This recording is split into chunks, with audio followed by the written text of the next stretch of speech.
Perkembangan gereja dan mengenali rencana gambaran gereja Tuhan disingkapkan dalam pembahasan sejarah gereja berikut ini. Selamat mendengarkan.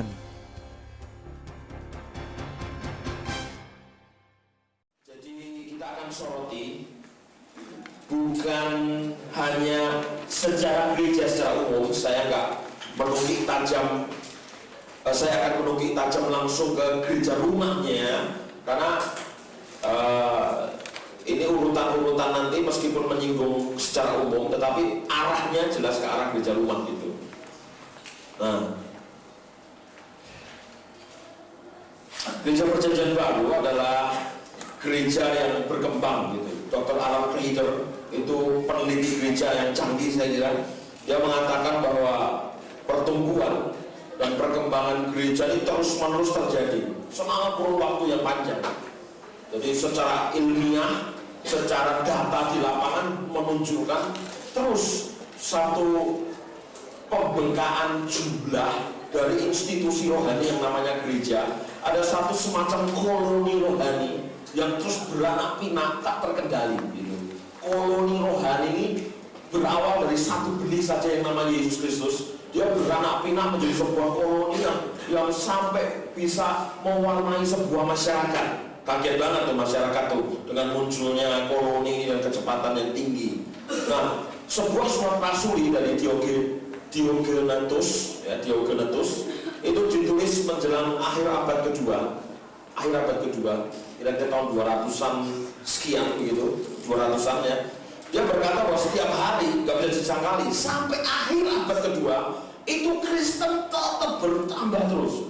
Padahal pada tahun 100 beberapa kebenaran mulai diselewengkan. Pada tahun 100 beberapa kebenaran mulai hilang gitu. Seperti munculnya kepemimpinan klerikal, kependetaan yang muncul tahun 100. Itu tetap ada gerakan Kristen bawah tanah yang kuat gitu. Walaupun penyesapan mulai muncul, tapi orang-orang yang sangat radikal tetap disisakan di sepanjang masa-masa itu.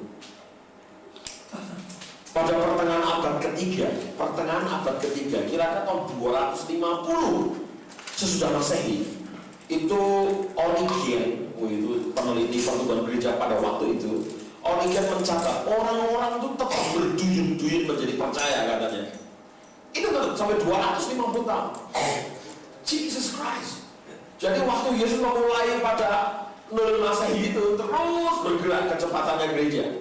Terus, Ramsey McMullen, profesor sejarah purba dari Universitas Yale University, yang memperkirakan bahwa setiap generasi kira-kira ada 50.000 orang bertobat. Pada masa itu 50.000 gede banget. Terus 50.000 gede banget. Setiap generasi 50.000 orang. Itu sampai pada naiknya Kaisar Konstantin tahun 312. Itu pertumbuhan jumlah itu mengerikan banget sampai Konstantin pada tahun 312 Masehi. Nah, pada waktu itu di seluruh kekaisaran Konstantin Romawi, gereja mencapai angka 5 sampai 8% dari seluruh populasi kekaisaran Romawi. 5 sampai 8% dari seluruh kekaisaran Romawi. Dari kekristenan mewarnai banget. Nah, orang-orang Kristen pada zaman-zaman revival seperti itu, mereka punya pertemuan-pertemuan yang mereka sebut gereja yang ada di rumah-rumah. Ruangannya tidak terlalu besar. Biasanya mereka akan pilih bertemu pada masa-masa itu sampai kurun waktu tahun 250. Kira-kira tahun 250 memang muncul gedung pertama kali. Nah, menjelang masa-masa pertengahan abad pertama, orang-orang Kristen menyukai bertemu di rumah-rumah. Mereka biasa pilih ruangan anggota jemaat yang paling besar. Mereka bertemu di sana. Biasa mereka yakini mereka mempercayai dan jumlah ideal berkisar 15 sampai 20 orang. Ini sejarah mencatat. Orang Kristen nggak pernah bertemu lebih dari jumlah ini. Kalaupun mereka bertemu di dalam bait Allah, dalam Kisah Rasul pasal 2 dicatat mereka tiap-tiap hari bertemu di bait Allah, itu keliru. Mestinya halaman bait Allah. Jadi teks bahasa Indonesia kurang tepat. Itu halaman. Langsung dong kita berpikir nalar kalau di halaman. Kalau di dalam bait Allah malah nggak nalar. Kenapa? Yang pertama, kapasitas bait Allah itu nggak bisa menampung 8.000 sampai 10.000. Padahal pada saat Alkitab ditulis mereka berkumpul dalam jumlah besar, itu sekitar 8.000 sampai 10.000. Bait Allah nggak mampu. Oke, pertimbangan kedua, kalaupun bait Allah mampu menampungnya, dan itu nggak mungkin secara mencatat kapasitas bait Allah tidak seperti ini. Kalaupun menampung, sudah nggak kalah dong ketemu di bait Allah. Ingat, yang boleh masuk ke bait Allah hanya imam. Bayangkan orang bisa mengatakan 8.000 ketemu di bait Allah, dimarahi orang agama. Nggak boleh ketemu. Jadi sudah nggak nalar kalau kita berkata bahwa orang zaman dulu pun bertemu di dalam bait Allah kok. Nah, pelajaran gereja sel telah mengatakan ada 2 macam pertemuan. Saya kiri, saya kanan, saya kiri, gitu kan? Satunya bertemu di bait Allah, satunya di kelompok kecil, gitu. Nah, itu kurang tepat, gitu. Nah, biasanya mereka kalau sudah melampaui jumlah, berkisar bertambah antara jumlah 15 sampai 20 itu, maka mereka berlipat ganda, mereka membelah berlipat ganda, memakai rumah yang lain yang di sekitar situ. Jadi mungkin jadi 10 begitu. Mereka pilih rumah di dekat situ. Sampai rumah-rumah di situ penuh semua, mereka akan pindah ke komunitas lain. Itu kebiasaan mereka. Mereka tahu bahwa kalau mereka tidak cepat-cepat membelah lebih dari jumlah 20, problema muncul. Salah satu problema khas mereka, seperti dikatakan Origen, dia berkata saat dia berkhotbah di gereja rumah di Kaisarea, maka Origen berkata ada beberapa orang yang suka bersembunyi di sudut-sudut di bagian rumah paling ujung, terus ngobrol omong kosong, mengganggu pertemuan dan keakraban hilang. Padahal mereka belum tahu rumus zaman modern yang namanya rumus atau hukum apa? Hukum apa? Hukum komunikasi. N kali N dan N itu, ya kan? Kalau anggota komunitas 3 berarti 3 kali 3 minus 3. Nah, kalau anggota komunitasmu 3, maka jalur komunikasinya ada 6. Orangnya 3, 1, 2, 3, 4, 5, 6. Mereka percaya pada saat itu bahwa jumlah 15 sampai 20 ideal. Benar juga. Penelitian hukum jalur komunikasi mencatat N ini paling besar atau anggota komunitas paling besar adalah 15. 15 kali 15 minus 15. Ini sudah mengandung 210 jalur komunikasi. Komunikasi mulai terganggu. Orang yang ke-16 masuk, N-nya masukkan 16 kali 16 minus 16. Maka yang terjadi kehangatan berkurang, kasih sayang, keterbukaan berkurang. Maka segala macam segala macam bentuk hubungan mulai mengalami penurunan kualitas. Padahal mereka belum tahu loh tentang hukum jalur komunikasi modern, belum tahu, tapi mereka telah melakukannya. Hebat sekali. Oke, jadi mereka mengerti banget itu orang-orang Kristen berlipat ganda dengan cara seperti itu. Kenapa? Salah satu pertimbangannya mereka memakai rumah-rumah untuk pertemuan. Setiap orang yang pada masa itu bergabung menjadi orang Kristen, maka mereka akan tahu bahwa mereka merupakan orang yang ada di deretan calon orang mati. Mereka tahu bahwa mereka jadi Kristen berarti mereka mati. Aniaya meskipun tidak terjadi terus-menerus, kadang-kadang ada masa lega, kalau kaisar ganti ada masa lega gitu, tapi terus tak terduga aniaya bisa muncul sewaktu-waktu. Pertama karena krisis lokal, mungkin karena dekat kekaisaran bisa kadang-kadang muncul. Nah, hal seperti ini mengerikan banget. Kadang-kadang adanya serigala di tengah-tengah mereka yang sudah diperingatkan oleh Rasul Paulus. Itu seperti informan, seperti Yudas. Jadi mereka nyusup di tengah-tengah komunitas, kemudian mereka kasih informasi tentang bapak penatua di rumah itu, bocorkan ke orang Romawi, dibantailah mereka. Aniaya bisa muncul kadang-kadang karena krisis lokal, dekat kekaisaran, dan sebagainya. Tertullian menulis begini, kami dikepung, disergap, mereka menawan kami dalam jemaat-jemaat rahasia kami sendiri, bisa masuk loh. Makanya Paulus berulang kali ngomong, hei, hati hati-hati gitu. Ada serigala di tengah-tengah kamu. Benar, Tertulian menulis. Kami dikepung, disergap. Mereka menawan kami dalam jemaat-jemaat rahasia kami sendiri. Itu udah jemaat rahasia itu. Mereka masuk pakai kode. Biasanya mereka punya kode seperti ini. Ikan. Begitu kode ini mereka pakai beberapa kata-kata rahasia, mereka bisa masuk. Jadi orang Kristen itu berkumpul dalam tekanan luar biasa. Kalian mesti tahu background ini. Nah, setiap orang Kristen ya, tanpa kecuali ada calon orang mati. Kalau ada orang yang menginginkan hidup mulus, hidup enak, tidak mungkin jadi orang Kristen pada waktu itu. Karena dengan mengatakan saya Kristen, berarti sebentar lagi mereka menghadapi hal yang luar biasa, penganiayaan.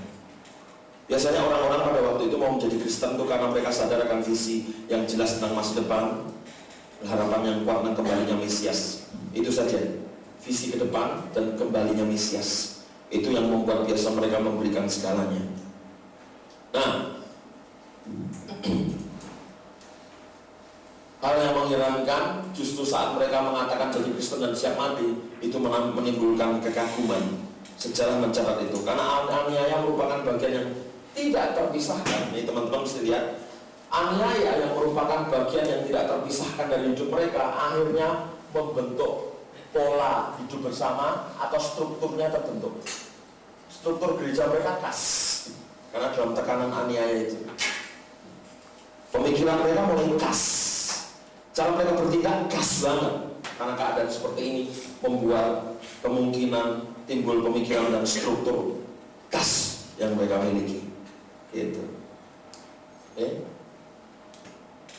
Nah, kita bisa melihat sejarah dengan dua cara. Seperti kamu baca Alkitab, makanya kita belajar sejarah sebentar. Kalau Anda baca Alkitab, kadang-kadang kita mengalami sesuatu dulu, terus baru kita yang mencari peneguhannya di Alkitab. Itu cara pertama. Mengalami sesuatu, terus apa yang aku alami ini? Cari di Alkitab. Apakah Alkitab meneguhkan pengalaman saya? Atau cara kedua, kita lihat bagian di Alkitab, terus kita berusaha mengalaminya. Terserah, mulai dari mana gitu kan? Nah, banyak orang melihat sejarah dengan cara begini. Kita punya pendapat, terus kita lihat sejarah. Apakah ada bagian-bagian dalam sejarah yang meneguhkan pendapat kita? Nah, itu dilakukan Pak Harto. Jadi Pak Harto ini mengambil bagian, bahkan menipu. Sebenarnya terjadi Orde Baru itu terjadi penipuan besar-besar tentang sejarah PKI. Jadi apa saja yang kira-kira berguna untuk untuk legitimasi tahtanya Orde Baru, fakta-fakta sejarah dikumpulkan. Padahal nggak begitu. Nah, jadi sejarah bisa dilihat secara jujur, kita melihat dan kita mengambil prinsip-prinsipnya, atau kita cari yang baik-baik saja dalam sejarah untuk meneguhkan pendapat kita. Seringkali orang hanya meneliti sejarah yang baik-baik saja diambil, nggak jujur untuk meneguhkan pendapat kita hari ini. Tuh, sejarah bilang begitu tuh, padahal yang diambil yang baik-baik saja. Nah, saya ingin mengajak Anda melihat sejarah dengan cara kedua, jujur. Dia jujur. Prinsip-prinsip apa yang penting kita ambil, gitu. Jangan terus kita menelurkan sebuah ide, kemudian kita teguhkan ide kita dengan mengambil yang baik dari sejarah. Itu cara yang saya kira kurang tepat. Enak sekali itu memanipulasi. Menurut saya jujur aja lihat sejarah. Mari kita jujur lihat sejarah. Ini sejarah, gitu. Jujur saja. Oke, saya melaju terus kepada yang namanya sejarah itu. Kita lihat jujur, dan prinsip yang baik kita pakai, yang jelek kita tinggal. Oke. Berikutnya seperti ini, pernyataan yang berbahaya. Tidak ada penginjilan Allah kita pada waktu itu. Jadi pada zaman itu tidak ada penginjilan gaya kita hari ini. Perjanjian Baru tidak pernah menyebutkan bahwa penginjilan adalah sebuah kegiatan berkhotbah terus terang. Tidak ada. Yesus sesungguhnya secara terang-terangan menentang soal pergi dari pintu ke pintu. Penginjilan door to door pada sejarah gereja tidak ada. Door to door tidak ada. Tidak ada ini. Gereja mula-mula tidak mengenal penginjilan terang-terangan atau yang namanya penginjilan ala proklamasi. Proklamasi, tidak ada. Kalau kau mau proklamasi, hari kau proklamasi kau mati, sudah jelas.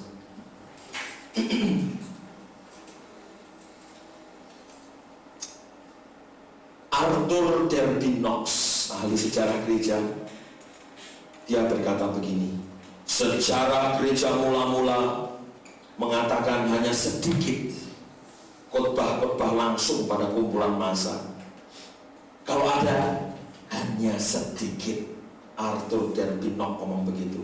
Sebab dia bilang, pada zaman gereja mula-mula, khotbah-khotbah langsung pada kumpulan massa sangat berbahaya. Itu dia. Jadi nampaknya gereja sudah merupakan kabar baik gitu. Ya nggak perlu memberitakan Injil dengan gaya proklamasi, tapi gereja itu sendiri adalah pesannya. Oke? Kelompok penyembah berhala namanya Sailius yang sejaman dengan gereja mula-mula, itu kelompok penyembah berhala terkenal. Saya melihat ada beberapa dokumen tentang penyembah berhala Sailius. Mereka berkata, orang-orang Kristen ini aneh. Dia tenang di muka umum, tapi kasak kusuk di sudut-sudut jalan katanya. Jadi mereka jarang sekali ngomong terang-terangan Yesus Tuhan, jarang. Penyembah-penyembah berhala Sailius ini heran juga. Orang Kristen itu berlipat kali ganda pengembangbiakannya, tapi nggak pernah kelihatan actionnya mana gitu. Mereka nggak pernah sewa gedung atau ada di lapangan, mereka nginjil secara proklamasi. Bahkan mereka nggak lihat door to door. Itu pembicaraan di sudut-sudut jalan, tapi menjadi wabah. Wah, ini penyembah berhala Sailius mengatakan begitu. Jadi orang Kristen pada waktu itu gerakannya memang kasak kusuk di tiap sudut jalan. Yang luar biasa, orang-orang Kristen disukai tetangga mereka, dan tanpa ragu kalau ada persoalan selalu datang ke orang Kristen. Pada zaman itu menjadi orang Kristen susah, bergabung kepada komunitas susah, screeningnya terlalu halus, filternya terlalu halus. Kalau ingin jadi orang Kristen mesti hati-hati menerima anggota baru. Ini aneh ini, aneh sekali. Orang Kristen pada zaman gereja mula-mula hati-hati kalau menerima orang baru, karena orang baru bisa informal kayak Yudas, yang akan nyemplungkan semua pertemuan rahasia mereka dilaporkan ke tentara dan mereka dihabisi. Banyak gereja rumah dihabisi pas saat sharing berlangsung. Itu terjadi gitu. Pas lagi sharing enak-enak, tiba-tiba tentara dibantai langsung di tempat. Itu jadi orang Kristen ini pada waktu itu hati-hati menerima anggota komunitas baru. Yang baru ngerti kenyataan seperti ini. Nah, lagi ya, dari situ kita bisa lihat bahwa hati-hati menafsirkan sejarah gereja lewat kacamata baca hari ini. Hati-hati metode penginjilan yang muncul yang Yesus tidak pernah katakan itu. Buat Yesus dirinya sendiri adalah berita. Ia sendiri Injil itu. Jadi gereja bukan sekedar memberitakan secara proklamasi Injil itu, tapi Injil itu, gereja adalah Injil itu sendiri. Yesus adalah Injil itu sendiri.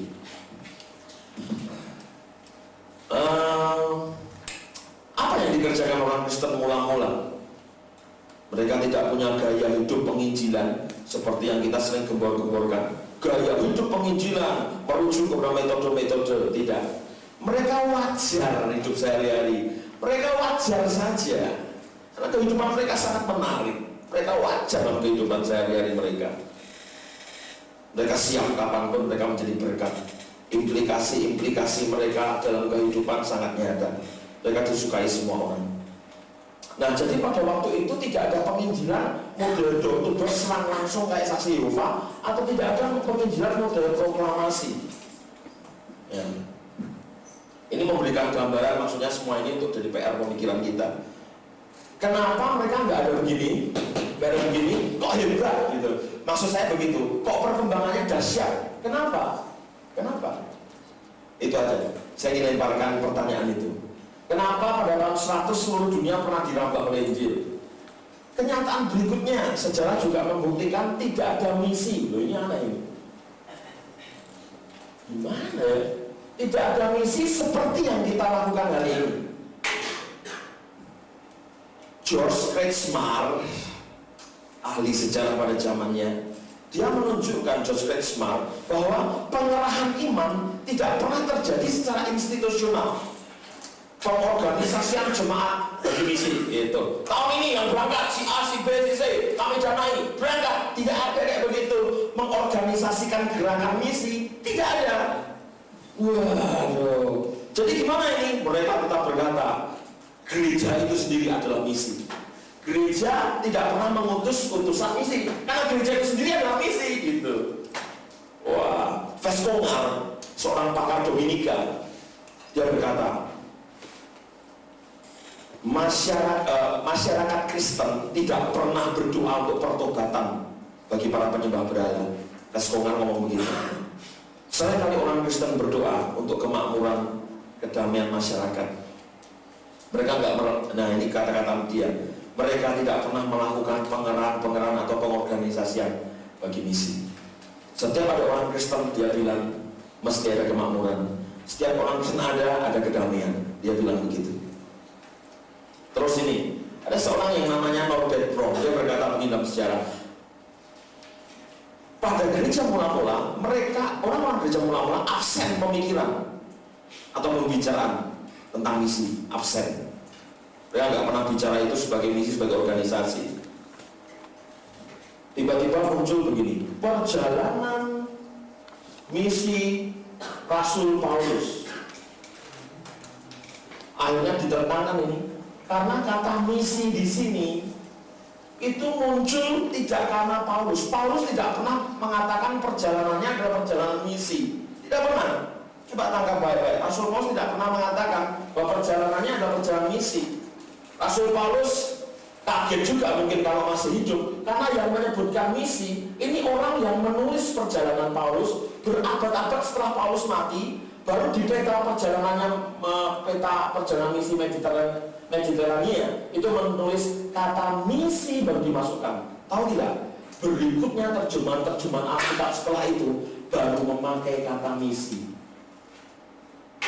Tapi Paulus sendiri tidak menyebutkan bahwa itu misi, tidak. Akhirnya kata misi ini diadopsi gereja-gereja hari ini menjadi semacam ini pengorganisasian. Makanya yang jadi orang yang punya hati misi hanya yang punya karunia misionaris. Misionari. Gawat sekali. Jadi yang punya hati misi hanya para misionari, dan itu diorganisasi.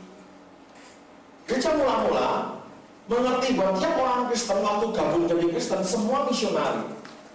Semuanya mengorganisasi dirinya sendiri. Tidak ada diorganisasi oleh sebuah institusi. Tidak ada.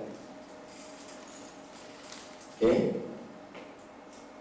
Nah, gereja itu sudah ada misi. Yang tidak mengutus misionari-misionari secara khusus. Biasanya gereja terdiri dari unit-unit kecil gitu. Jadi dia pindah dari satu tempat ke tempat lain, menjadi virus di tempat mereka ada. Setiap orang Kristen pada waktu itu adalah diyakinkan bahwa mereka merupakan berita Injil itu sendiri. Di mana mereka berada, mereka melakukan pekerjaan misi, dan mereka tidak tertarik dengan pengorganisasian misi. Itu ternyata membuahkan radikal sampai pada zaman apa itu namanya, gerakan gereja Moravia. Mereka menganggap ini gerakan Moravia ini kan abad 18. Ini mereka pikir sudah hebat, tapi kehebatannya kalah. Setiap 60 orang Moravia satunya mesti misionari. Ini kalau gereja mula-mula masih ada, ditertawakan ini. Karena gereja mula-mula menganggap bahwa setiap orang Kristen sama dengan misionari. Tapi pada zaman Moravia, gereja mencatat ini kebangunan rohani di seluruh bangsa Moravia. Saking hebatnya kebangunan rohani ini, sampai-sampai setiap 60 penduduk Moravia pasti menyumbangkan satu misionari ke seluruh dunia. Tapi kalau gereja mula-mula masih ada, ini akan ditertawakan. Karena gereja mula-mula menganggap setiap orang Kristen misionari. Gereja mula-mula itu terkenal sebagai sebuah koloni yang tidak kerasan di mana-mana. Ini aneh nih. Ini koloni yang nggak pernah kerasan di satu tempat, selalu pindah-pindah seperti nomaden. Aku baru tahu. Wih, berarti mereka ini secara apa? secara alamiah sudah melakukan misi di tempat mereka ada. Mereka nggak tertarik pengorganisasian misi. Saya selalu yakin Kak, itu anak-anak di gereja rumah gitu ya, di tempat Surabaya, saya pernah ngomong anak gereja rumah di Surabaya, misionari, kita tidak usah mengutus misionari terus di tempat kok ada misi. Jangkitkan virus dan visi gereja di mana kok ada. Tidak ada misi, ini memang aneh nih. Maksudnya tidak ada misi ini tentunya misi yang diorganisir, sekali lagi ya, tidak ada. Kemudian lagi, tidak ada pertemuan ibadah yang menarik perhatian atau pertemuan ibadah yang atraktif, tidak ada. Pertemuan ibadah yang atraktif, tidak ada. Coba Anda teliti sejarah gereja, baca sendiri dokumen-dokumennya, Anda akan kaget. Tidak ada pertemuan ibadah atraktif gaya kita, tidak ada ditemukan di sejarah. Pertama, tidak ditemukan penginjilan seperti yang kita maksud dengan proklamasi di lapangan-lapangan, tidak ada itu.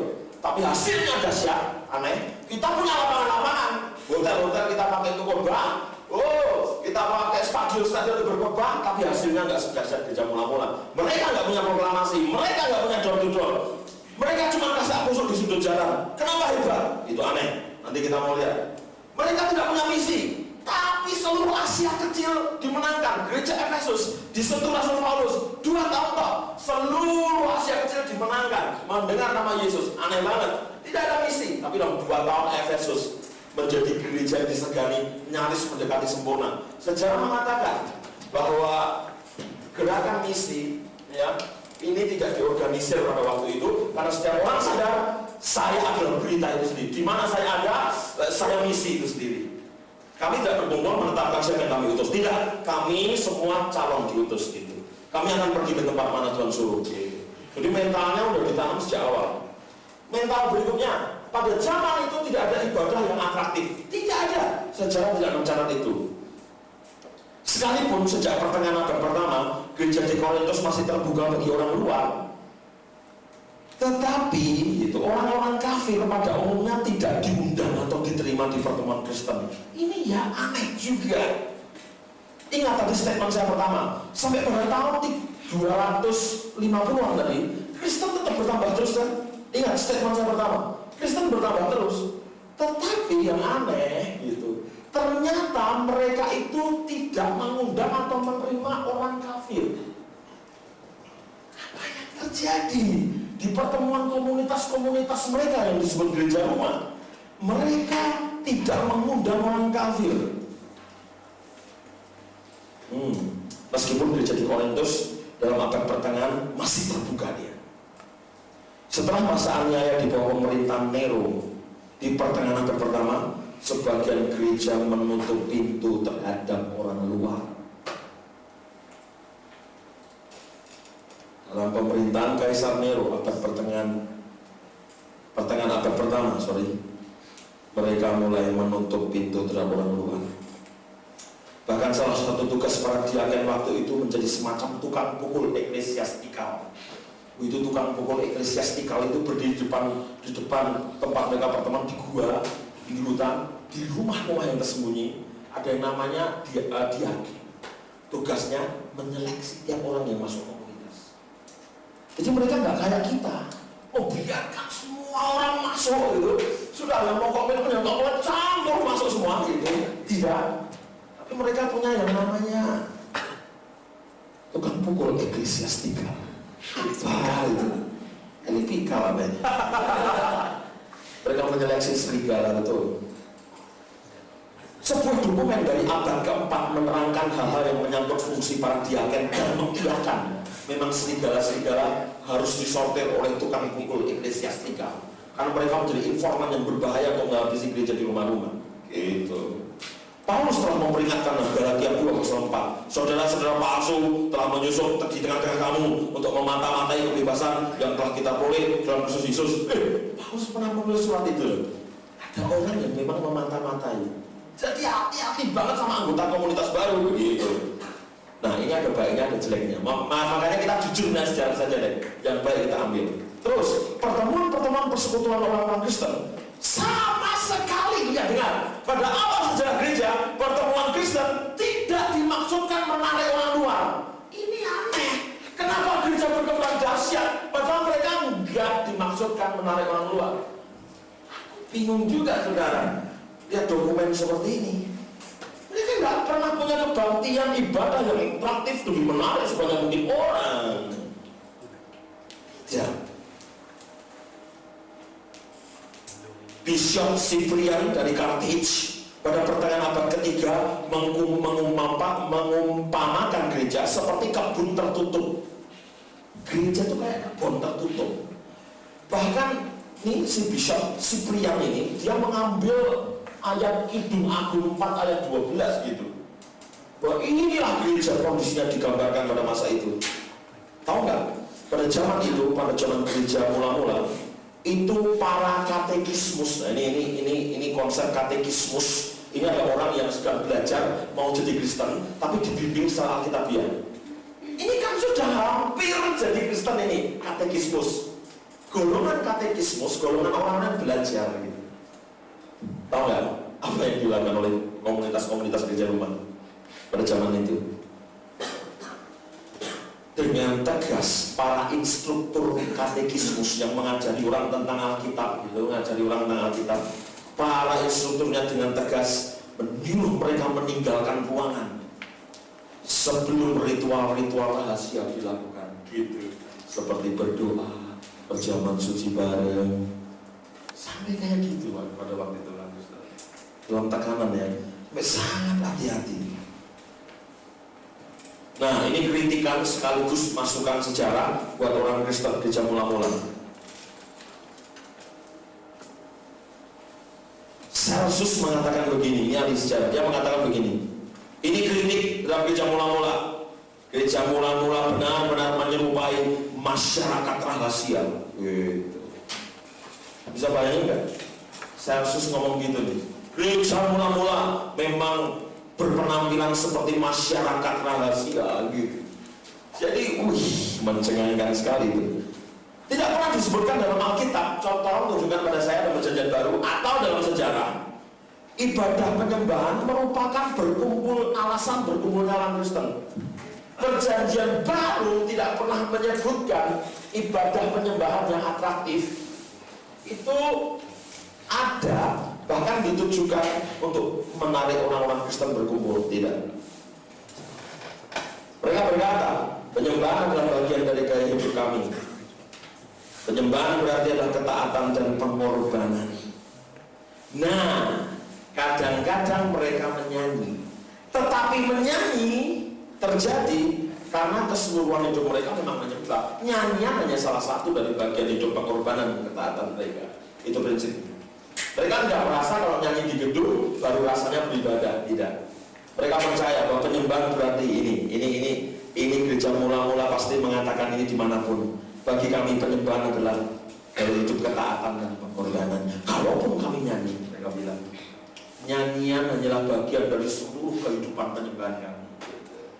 Jadi tidak, kalau nyanyi bernyembah. Tidak, mereka nggak mengenal begitu. Pertemuan mereka nggak ada keyboard gitu atau alat-alat musik begitu. Buat mereka musik atau nyanyi hanya bagian kecil dari seluruh ibadah ketaatan pengorbanan mereka. Oke. Terus ini, mari kita lihat 1 Petrus. Saya baru tahu artinya 1 Petrus 2 ayat 11 juga setelah saya mempelajari apa yang mereka lakukan. 1 Petrus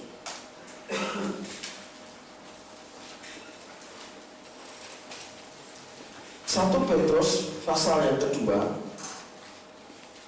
ayat yang ke-11. Saudara-saudaraku yang kekasih, aku menasihati kamu supaya sebagai pendatang dan perantau, kamu menjauhkan diri dari keinginan-keinginan daging yang berjuang melawan jiwa. Ada kata di situ apa? Pendatang atau perantau. Di dalam bahasa aslinya, kata pendatang perantau ditulis paroikoi. Bahasa Yunaninya paroikoi, artinya orang asing. Nah, paroikoi itu sebutan mereka untuk mereka sendiri.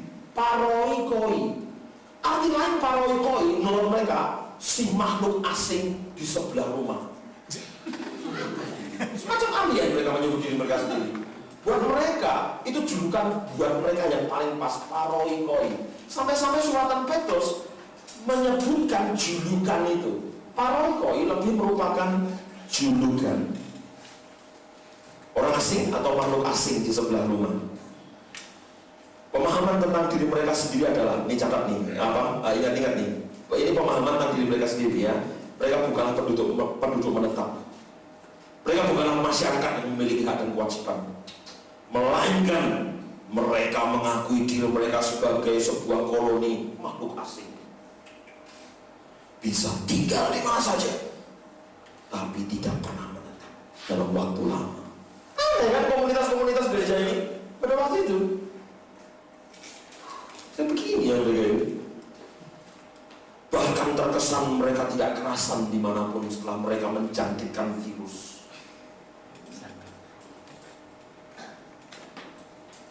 Ada sisi hal lain yang kita pelajari, tapi satu sisi ada hal yang mungkin kita akan telaah dan kritisi. Eduardo Cornait dari Brasil, dia berkata begini, orang Kristen pada masa itu menjadi semacam penganut marginalitas. Mereka bukanlah satu tatanan masyarakat dengan yang mapan, gitu, tidak.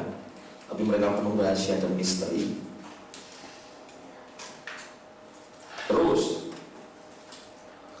kalau begitu, bagaimana dan kenapa orang pada waktu itu mau menjadi Kristen? Nah ini, tentu kita bertanya dong. Kalau orang Kristen keadaannya kayak begitu pada waktu itu, ya misalnya tidak ada misi, tidak ada kebaktian atraktif, aneh kan? Terus tidak ada penginjilan seperti yang kita tahu yang sangat menarik, ada di TV penginjilan yang seperti itu tidak ada juga. Terus kemudian terkesan eksklusif, koloni yang tidak mudah orang bergabung dalamnya. Tuh lihat, gak ada misi, gak ada penginjilan, gak ada kebaktian atraktif seperti kita, sebar undangan mereka nggak berani. Terus kemudian juga semacam masyarakat eksklusif koloni terasing. Loh, tapi kok jumlahnya dahsyat berkembang terus? Apa kira-kira yang membuat orang-orang bergabung pada masyarakat seperti ini? Coba lihat, kalau gereja mula-mula seperti ini, maka orang-orang gereja mula-mula memang tidak pernah mengupayakan menarik orang. Kita hari ini mengupayakan menarik orang, tapi kok orangnya tetap sedikit. Mereka nggak berupaya keras menarik orang, tapi orang bertambah luar biasa terus. Sampai setiap generasi pada waktu itu 50.000 orang Kristen baru tiap 40 tahun sekali. Itu ada 50.000 orang Kristen baru ditambahkan dalam komitmen mati. Komitmen mereka mati, karena kalau mereka ngomong saya Kristen, berarti mati. Itu setiap 40 tahun ditambahkan 50.000 orang yang mau mati, gitu. Hebat sekali, kalau nggak ada misi, nggak ada penginjilan, nggak ada kebaktian yang menarik, atraktif, yang acaranya asik-asik saja kayak kita, mereka juga eksklusif. Kenapa ya? Mereka bertambah terus, gitu. Kenapa mereka jadi hebat? Nah, kita langsung masuk prinsipnya saja yang kita ambil. Apakah lewat program-program penginjilan sistematis? Tidak punya mereka. Mereka hanya kasar kusuk di sudut-sudutnya. Mereka hanya menolong orang-orang yang perlu saja. Tetangga-tetangga mereka tahu mereka orang baik. Apakah mereka punya misi penjangkauan terorganisir? Mereka tidak punya. Apakah mereka menyebar undangan untuk hadiri ibadah-ibadah penyembahan atraktif? Mereka tidak pernah melakukan. Bahkan terkesan mereka hati-hati kalau ada orang baru masuk. Oke. Sekarang sekali lagi saya katakan, bagaimana mungkin mereka mau bergabung dengan masyarakat buangan yang berbahaya itu, membahayakan kesuksesan sosial. Artinya kalau gabung orang Kristen siap kiri, siap mati, sukses sosial terganggu, berpotensi menjadi orang yang dibunuh. Kenapa orang-orang tetap tertarik? Mari kita lihat prinsipnya. Ya, jangan ditelan mentah-mentah semua gaya hidup mereka, tapi lihatlah apa yang terjadi. Pada saat itu mereka sangat bersifat organis, ya, mudah memperbanyak dirinya, dilengkapi dengan pelayan 5 jawatan. Nah, Alan Kreider dan yang lainnya akhirnya meneliti sejarah gereja dan mereka menemukan hal-hal ini. Satu, alasannya rasa ingin tahu. Inilah alasan-alasan yang dikumpulkan. Rasa ingin tahu. Yang pertama,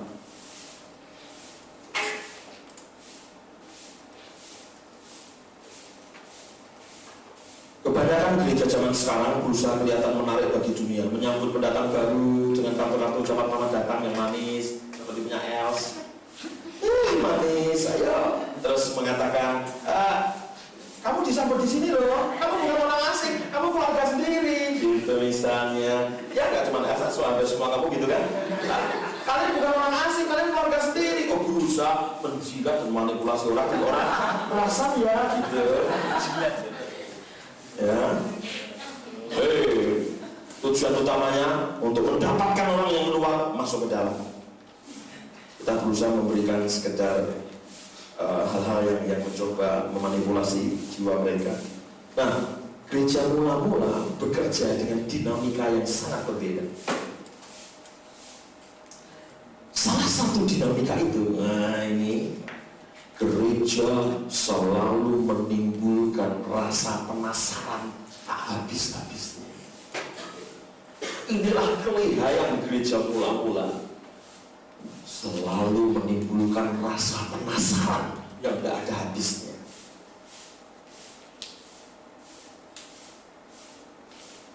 Mereka tahu begini, pada dasarnya orang itu ingin bertualang, betul nggak? Pergi ke tempat di mana orang lain belum pernah pergi, ya dong. Kita ini suka berpetualang kan, manusia pada dasarnya kan begitu. Nah, mereka tuh memancing naluri dasar manusia itu. Rasa ingin tahu dan suka berpetualang itu dipancing gitu.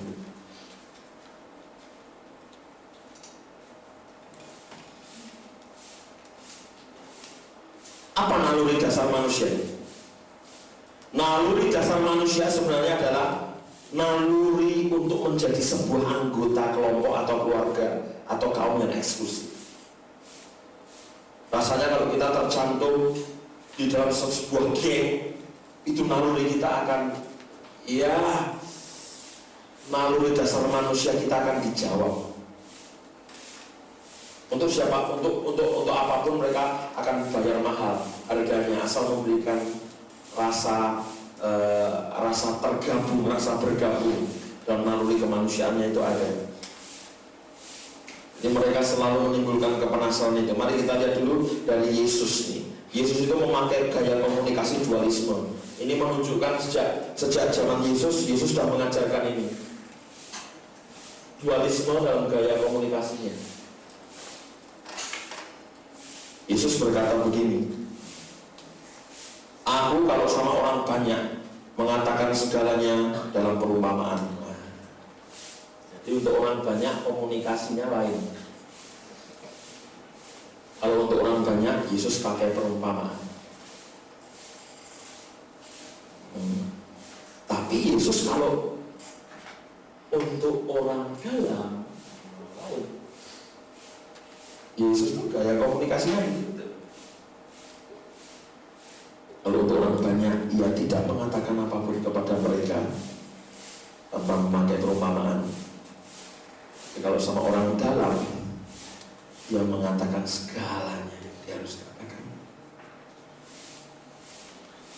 Matius 13 ayat 14 itu. Matius 13. Matius 13 ayat 34. Semuanya itu disampaikan Yesus kepada orang banyak dalam perumpamaan, dan tanpa perumpamaan suatu pun tidak disampaikannya kepada mereka itu. Untuk orang banyak Yesus tidak pernah menyampaikan apapun kalau nggak lewat perumpamaan. Tapi alasannya Yesus aneh. Semua lihat Alkitab coba. Alasannya Yesus kalau sama orang banyak kok ngomongnya perumpamaan. Ini sejarah sudah mempelajarinya. Coba lihat. Apa alasan Yesus untuk mengatakan kepada orang banyak dalam bentuk perumpamaan? Supaya genaplah firman yang disampaikan oleh Nabi. Nah, ini tujuannya. Aku mau membuka mulutku, mengatakan perumpamaan. Aku mau mengucapkan hal yang tersembunyi sejak dunia dijadikan. Perumpamaan itu Lukas 8 ayat 10. Cepat ya, Lukas 8 ayat 10. Lukas 8 ayat 10. Lukas 8 ayat 10. Nah, kepadamu diberi karunia untuk mengetahui rahasia kerajaan Allah. Itu untuk muridnya. Ayat 9 berkata, ya kan, murid-muridnya bertanya kepadanya apa maksud perumpamaan itu. Lukas 8 ayat 9. Ayat 10, lalu ia menjawab, kepadamu diberi karunia untuk mengetahui rahasia kerajaan Allah, tapi kepada orang-orang lain enggak. Enak aja, masyarakat umum nggak boleh ngerti rahasianya. Ini aneh. Orang umum nggak boleh ngerti rahasia Yesus. Pelit banget sama orang umum. Yang ngomong sama orang banyak nggak boleh rahasia. Aku ngomong rahasia ini hanya untuk kamu. Ayat 9 untuk murid-murid. Nah, tujuannya supaya sekalipun memandang mereka tidak melihat itu. Dan sekalipun mendengar mereka tidak. Terus pertanyaan saya begini, kalau nggak mengerti kenapa, kalau tujuannya supaya mereka nggak mengerti kenapa Yesus ngomong. Halo? Menurut Anda ada yang aneh nggak? Supaya sekalipun memandang mereka tidak melihat, sekalipun mereka mendengar mereka tidak mengerti. Kalau saya protes sama Tuhan gini, ya Tuhan ngapain waktu itu ngomong? Gak ada gunanya Yesus ngomong. Ternyata tidak. Ini strategi komunikasi dualisme. Tujuannya menimbulkan kepenasaran tingkat tinggi, supaya orang bertanya-tanya terus, supaya waktu mereka memandang mereka tidak melihat, waktu mereka mendengar mereka tidak pernah bisa ngerti. Ini artinya Yesus semacam boros gitu ya. Ya, tapi nggak bertujuan orang mengerti. Oke, pola seperti ini, pola komunikasi seperti ini kelihatannya terus dilakukan dalam gereja. Khotbah ditujukan ke mereka yang bukan jemaat, tapi pengajaran untuk jemaat. Gereja memakai itu kan. Seperti ini misalnya, perkataan kontroversial yang menimbulkan pertanyaan terus pada orang banyak. Orang kaya sulit tuh, soal Bang Jarum itu kan. Bingung orang, itu Bang Jarum apa maksudnya? Itu menimbulkan rasa ingin tahu yang sangat besar. Kenapa orang kaya susah? Jadi orang kaya pada waktu itu resah karena khotbah Yesus. Aku kaya, tapi bagaimana kalau ngomong begitu? Hampir-hampir itu seperti pesan itu seperti epidemi, menjadi demam. Pergerakan Yesus memang misterius. Terus mereka bertanya-tanya jenis dan Yesus berkhotbah. Apakah orang-orang ini mengetahui sesuatu yang kita tidak ketahui? Apa itu? Penasaran. Yesus tahu itu misteri Injil. Nah,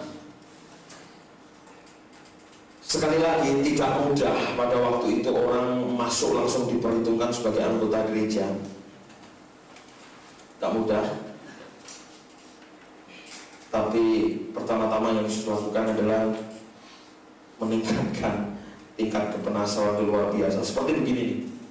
Jangan ambil di situ di laci itu ada barang-barang ya nak ya. Jangan ambil ya, papi pergi dulu. Apa yang terjadi kalau papi pergi? Apa ya gitu kan? Kalau papinya bilang awas di laci itu ada bom, nggak berani dong. Tapi kalau papi mau pergi, tapi di laci itu ada barang, kau nggak boleh sentuh barang itu. Barangnya apa? Pokoknya jangan dibuka. Itu papi pergi malah apa ya gitu kan bingung. Nah, seperti itulah misteri Injil disampaikan Yesus supaya tingkat kepenasaran sudah naik baru revival. Ternyata saya membaca buku Bangunan Rohani dikatakan begini, awal revival adalah meningginya harapan dan tingkat penasaran kepada kerjanya Tuhan. Itu revival. Hebat sekali Yesus itu. Kalau zaman sekarang tidak, kita malah kadang-kadang berada dalam bahaya gara-gara memberikan semua jawaban. Menurutmu kita ini sama nggak dengan zaman itu? Tidak dong. Zaman sekarang kita kadang-kadang berada dalam bahaya karena memberikan jawaban-jawaban secara begitu rinci. penuh pewahyuan kepada orang-orang yang bahkan tidak mengajukan pertanyaan yang tepat. Kita terlalu boros, jawab semua pertanyaan, rinci detil, orang dunia bisa tahu. Bahkan sekarang orang-orang segera mencontek khotbah kita. Lihat aja khotbah-khotbah mereka. Mereka sudah mulai belajar gambar diri. Mereka sudah mulai belajar tentang pemulihan-pemulihan. Ada muncul beberapa kiai yang sekarang kalau berdoa kayak kita sampai nangis-nangis, tak? Mereka contek semua. Salah satu teman kita di Salatiga yang punya pelayanan desa terpadu, pesat, pernah dengar pelayanan desa terpadu?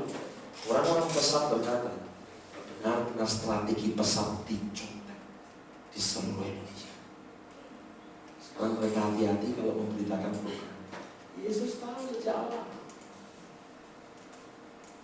Zaman sekarang kita dalam bahaya gara-gara memberikan semua jawaban begitu rinci dengan ketulusan, penuh pewahyuan. Kayaknya baik hati, benar bodoh. Lihat, Yesus menggambarkan dirinya seperti air kehidupan dan murid-muridnya digambarkan seperti garam. Yesus pintar gitu. Kalau Yesus ini air kehidupan, murid-muridnya garam dunia. Kalau seorang makan garam, sebabnya akibatnya apa? Haus. Biarpun sama sekali nggak tertarik untuk minum, iya. Kuasanya garam itu begitu. Kau tidak haus, tapi kalau aku kasih garam pasti haus. Nah, gitu.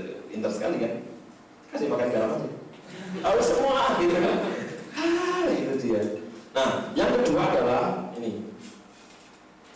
Yang kedua adalah martyrdom, ketabahan dalam aniaya atau martyrdom. Ini alasan kedua kenapa orang-orang bergabung. Pertama, tingkat kepanasan diciptakan memang meninggi. Dulu orang-orang pertama kan gitu juga kan penasaran, ada sekelompok anak muda jago khotbah semua nih katanya, gila-gila tuh, namanya WMF. Mereka mau buat apa sih? Gawat loh. Itu orang-orang itu orang berbahaya, gabung jadi satu. Maunya apa ya? Gitu kan? Itu seperti itu pada waktu itu tingkat kepanasannya. Itu ada kelompok-kelompok aneh itu. Mau apa ya? Menarik juga. Mereka kok saling mengasihi, menyenangkan ya? Itu berbahaya. Gimana sih? Bingung gitu lihat orang Kristen. Asik loh. Jadilah orang Kristen yang menimbulkan kepanasan. Amin. Saya pesen supaya setiap saat atmosfer panasan naik, kita akan tuain. Yang kedua adalah ini apa? Kesabaran, ya, sabar dalam aniaya. Martyrdom. Wah, bicara martyrdom. Ini bentuk noun bendanya dari martir itu. Ketabahan atau sabar. Tabah boleh, tabah. Tabah dalam ada. Kebanyakan orang Kristen pada abad pertama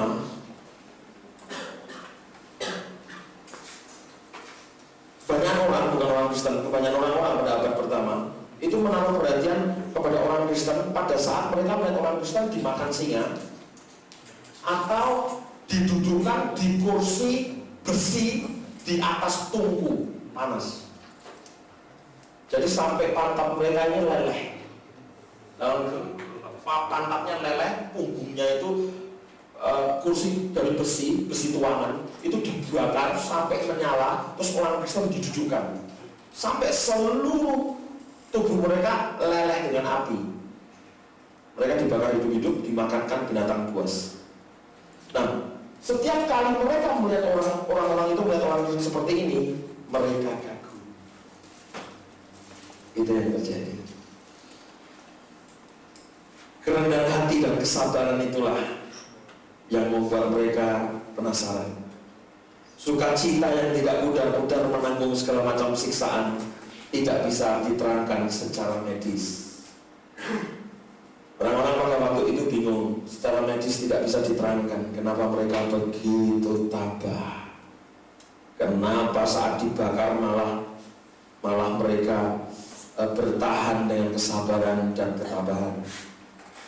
Dokumen gereja mula-mula, terutama pada abad pertama pertengahan, pada saat Herodes menganiaya orang Kristen, dicatat bahwa setiap kali orang Kristen dijorokin di Koloseum, di mana singa-singa lapar sudah menunggu mereka, Selalu orang Kristen disodorkan kepada singa dan dilihat oleh ribuan orang di Kolosium. Orang-orang Kristen selalu menyanyi lagu haleluya, selalu begitu. Tidak jarang ditemukan orang Kristen berhadapan dengan singa dan tidak tersenyum, itu jarang. Kebanyakan mereka tertawa, tersenyum dan mengatakan haleluya. Itu selalu, sejarah mencatat, itu yang mencengangkan. Kenapa dihadapkan singa selalu tertawa dan mengatakan haleluya? Mereka bisa berbaris datang kepada singa, tidak perlu singa menunggu mereka. Itu mengerikan sekali. Kata-kata haleluya selalu, nyanyian-nyanyian haleluya terlontar pada saat mereka ada di gelanggang gladiator di Kolosium. Itu membuat aneh. Nah, waktu ribuan orang melihat mereka mengatakan haleluya sambil tersenyum, mereka berpikir orang Kristen ini luar biasa, ada apa dengan mereka? Kadang-kadang di tengah-tengah Kolosium mereka bisa saling ciuman, kemudian mati bersama-sama dalam kasih mengasihi. Ini apa ini? Aduh. Waktu orang-orang melihat itu, nah ini, mereka melihat bahwa memang orang Kristen benar-benar suatu kelompok rahasia. Mereka tahu benar ini kelompok rahasia yang punya sesuatu. Para pengawal yang mengantar orang Kristen menuju hukuman mati seringkali berkata, ini pengawal Romawi, di tengah mereka ada kuasa, gitu. Terus kesaksiannya selalu gitu, mengantar orang Kristen masuk gelanggang, ada kuasa di tengah mereka. Mereka bingung, ini apa? Ada penasaran toh? Tidak jarang pengawal-pengawal yang mengantar mereka menuju hukuman mati akhirnya menjadi orang Kristen juga yang dimasukkan di Kolosium. Susah lagi. Fakta bahwa mereka siap mati untuk keyakinannya membuat orang diam-diam berharap untuk dapat memiliki sesuatu yang begitu dahsyat sampai mereka nggak rela lepaskan sampai pada kematian. Itu menimbulkan kekaguman bagi banyak orang. Loh, kok bisa menghadapi kematian dengan sangat senang? Tentunya yang di dalam mereka ini sangat dahsyat. Apa itu? Terus mereka tertarik bergabung. Seringkali dikatakan darah para martir adalah benih bagi gereja. Itu benar. Kekristenan memiliki sesuatu untuk mati di atasnya. Daya tarik yang luar biasa bagi mereka yang hidup. Yang ketiga, praktek pengusiran setan atau exorcism. Sejarah mencatat ini juga yang merupakan sebab banyaknya orang bergabung. Exorcism atau pengusiran setan.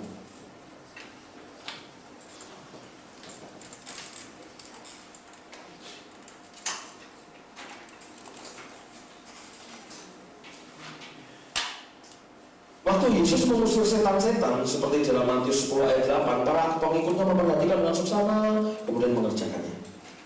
Apa permulaan digambarkan? Banyak orang mengalami keterikatan sampai pada zaman gereja mula-mula ada sebutan itulah zaman keterikatan dan zaman tekanan. Irenaeus mengatakan fungsi penginjilan dari pengusiran setan. Fungsi penginjilan dari pengusiran setan dikerjakan oleh gereja mula-mula. Itu membuat orang-orang bergabung dengan gereja pada akhirnya. Kalau terjadi selalu adu mujizat, Allahnya orang Kristen dan Allahnya orang kafir, maka bisa dipastikan pada zaman mereka Allahnya orang Kristen selalu menang dalam pertandingan kesaktian, kesucian, dalam pertandingan dengan kuasa-kuasa kegelapan.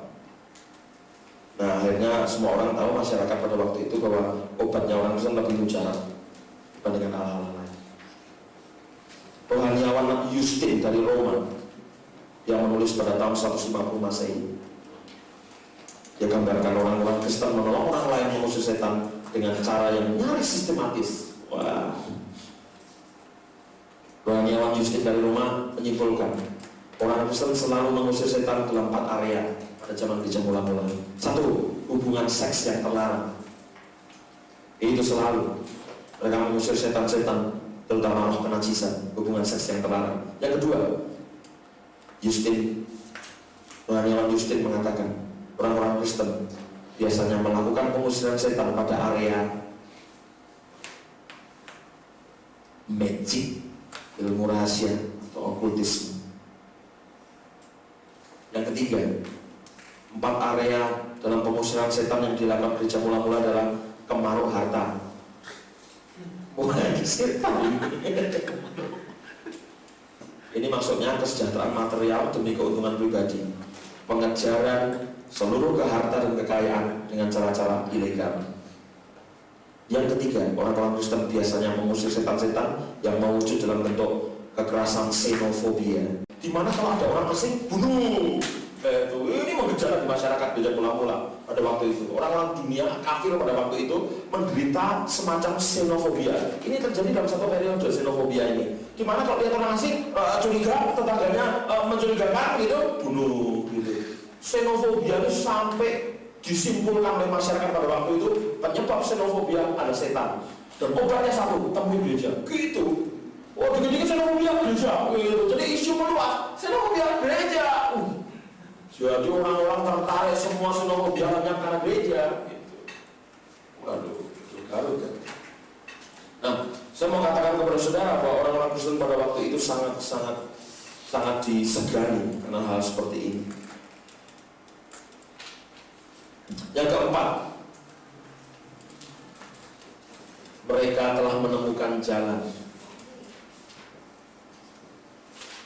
Orang-orang Kristen telah menemukan jalan atau cara hidup. Jalan atau cara hidup.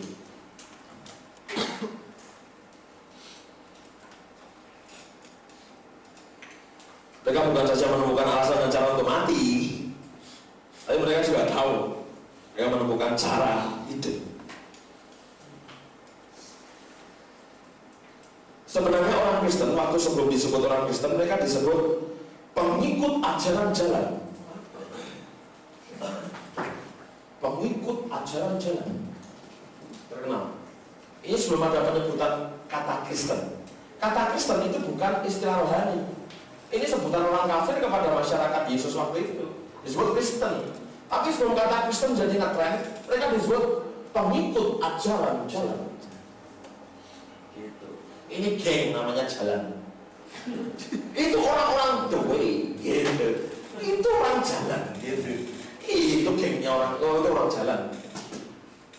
Sebelumnya disebut jalan. Kenapa? Ini disebabkan dua hal. Pertama, Yesus mengatakan kepada pengikutnya, akulah jalan. Kedua, alasan kedua, orang-orang Kristen jelas menunjukkan mereka telah menemukan jalan untuk hidup.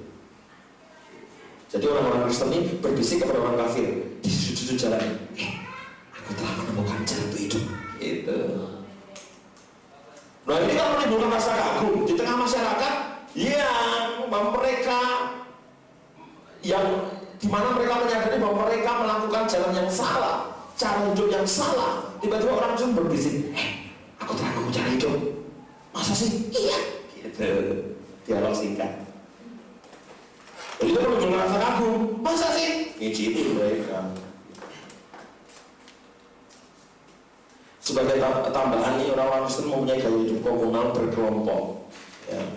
Seperti itu, mereka punya cara hidup yang mencengangkan. Misalnya, saling memberi nyawa dan berkat materi. Ini aneh, nyawa dan materi. Ini jalan. Mereka disebut kelompok jalan.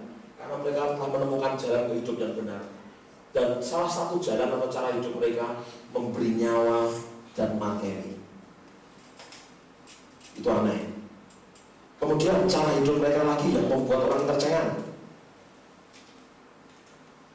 Mereka memungut bayi-bayi yang dibiarkan mati di tempat-tempat pembuangan sampah. Kadang-kadang kalau masih hidup mereka membesarkan bayi-bayi itu. Orang Kristen suka merawat korban wabah, itu aneh. Karena pada waktu itu belum banyak obat, jadi banyak wabah penyakit. Tapi orang Kristen selalu yang pertama datang ke tempat wabah. Orang Kristen sering menempatkan diri mereka dalam bahaya demi menolong orang lain. Pandangan masyarakat materialistis pada waktu itu menyebut orang Kristen ini kalau nggak gila ya suci gitu. Bingung mereka mau nyebut apa, orang gila atau orang suci, bingung. Mestinya kau di kotamu tuh dikenal begitu tuh. Orang bilang, orang suci ya? Gitu. Bingung, saking hebatnya cara hidupnya. Materi dikasih, rumah dijual. Kok teman-teman saya bilang, geblek. Rumah dijual, hidup diberi, nyawa dikasih cuma-cuma. Gimana sih lagi sini? Jadi orang pada zaman itu cuma menyebut dua julukan orang Kristen, orang suci atau orang gila. Jadi sebutan lah. Itulah sebutan yang wajar buat mereka. Mereka mudah didekati. Mereka tidak ada banyak curiga, mereka nggak kena xenofobia. Teman yang dapat dipercaya, pemberi nasihat bagi siapa saja. Wah, itu mengagumkan itu. Hal ini sangat menonjol, terutama para wanita. Wanita pada waktu itu terkenal, punya kemampuan mendengar keluh kesah masyarakatnya. Makanya gereja mula-mula anggota jemaat terbanyak wanita gitu. Sampai-sampai Agustin menulis pada sekelompok pria, dia berkata, kalian para pria dengan mudah dikalahkan kaum wanita. Di dalam komunitas populasi gereja mula-mula, wanita-wanita memang pendengar keluh kesah masyarakat mereka. Punya belas kasihan yang besar terhadap itu. Ini komunitas-komunitas bebas ini akhirnya dampaknya sangat mencolok. Oleh karena itu keindahan hidup mereka lah yang membuat pendatang itu bergabung. Mereka merasa Kristen alternatif jalan hidup. Kita tarik semua untuk gabung.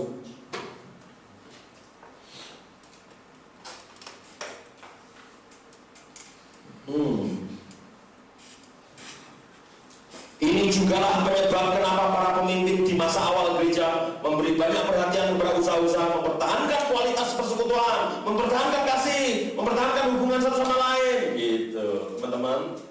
Ini konsentrasi pemimpin gereja mula-mula. Pertahankan kualitas hubungan, pertahankan kualitas persekutuan dan kasih sayang di antara yang lain. Itu konsentrasinya. Makanya komunitas menjadi sangat dahsyat karena konsentrasi kepemimpinan adalah membangun komunitas yang sungguh-sungguh menyodorkan cara hidup yang berbeda. Berikutnya yang kelima. Inilah kira-kira di dalam situasi aneh, dinamika orang Kristen yang benar-benar beda dengan kita, tapi kok masih menyedot orang-orang banyak masuk. Inilah yang aneh. Inilah salah satu alasan yang lain, yaitu pengajaran dan kepribadian Yesus.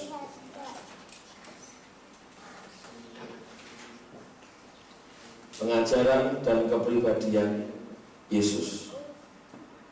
Pengajaran dan kepribadian Yesus. Seorang pemimpin Kristen di zaman modern dari Afrika sekali waktu pernah membuat pernyataan begini. Dia mengkritik para misionari Barat. Dia berkata begini. Ini pemimpin Kristen dari Afrika. Mereka datang untuk memberitakan Injil kepada kami, tapi mereka tidak pernah menunjukkan kepada kami bagaimana kami hidup. Gitu. Orang-orang bule datang ke Afrika, tunjukkan Injil. Terima kasih. Tapi kalian tidak pernah menunjukkan kepada kami bagaimana cara kami hidup. Kristen Barat mendapatkan kritikan tajam. Mengutip kata-kata Alan Kreider, banyak orang Kristen mula-mula diyakinkan bahwa pertobatan cenderung tidak mulai dari tahap percaya, tapi pertobatan dari tahap gaya hidup. Nah, hanya orang-orang yang bersedia mengubah gaya hidupnya saja yang siap menerima Injil. Karena kalau orang percaya saja, ya komitmen sampai pada percaya berbahaya. Tapi komitmen mereka sampai merubah gaya hidup. Apa yang mendorong orang-orang tertarik dengan kepribadian pengajar Yesus? Coba, tolong jawab pertanyaan saya. Apa yang membuat mereka tertarik kepada kepribadian pengajar Yesus? Khotbah Yesus sama sekali tidak dipahami loh di atas bukit itu. Khotbahnya di bukit itu sama sekali tidak dipahami sebagai khotbah yang ya sekedar impian moral atau apa gitu ya. Tidak ada ajaran yang lebih sering diulangi dari perintah untuk mengasihi musuhmu. Ini ternyata pada waktu itu sangat ngetren tema ini. Baru ngerti dari sejarah. Inilah tema ngetren pada saat itu, mengasihi musuh. Jadi ini membuat kepribadian Yesus dan ajarannya sangat menarik karena pesan penting yang pada waktu itu aneh. Pada zaman kita tidak merasa aneh dengan kata-kata ini karena terakumulasi terus kan. Kita dengar dari bertobat, kita dengar dari pendeta kita. Tapi pada masa itu aneh berita ini, nggak sesuai lingkungan gitu. Berita ini nggak cocok pada zamannya gitu kira-kira. Jadi mengasihi musuh membuat pribadi Yesus sangat aneh, menarik, sekaligus mengagumkan. Betul. Apa mengasihi musuh? Ini zamannya orang bunuh-bunuhan gitu. Pada waktu itu jarang ada ajaran-ajaran yang senekat ini. Kebanyakan orang tertegun akhirnya. Begitu luar biasanya berita-berita Yesus sehingga dapat membuatmu tertawa atau menangis. Gereja tidak berkhotbah tentang dirinya yang memberitakan Kristus dengan cara menghidupi gaya hidup Kristus. Pengajaran dan kepribadian Yesus kontroversial. Ini menarik bang. Asli musuh, itu kan kontroversial sekali.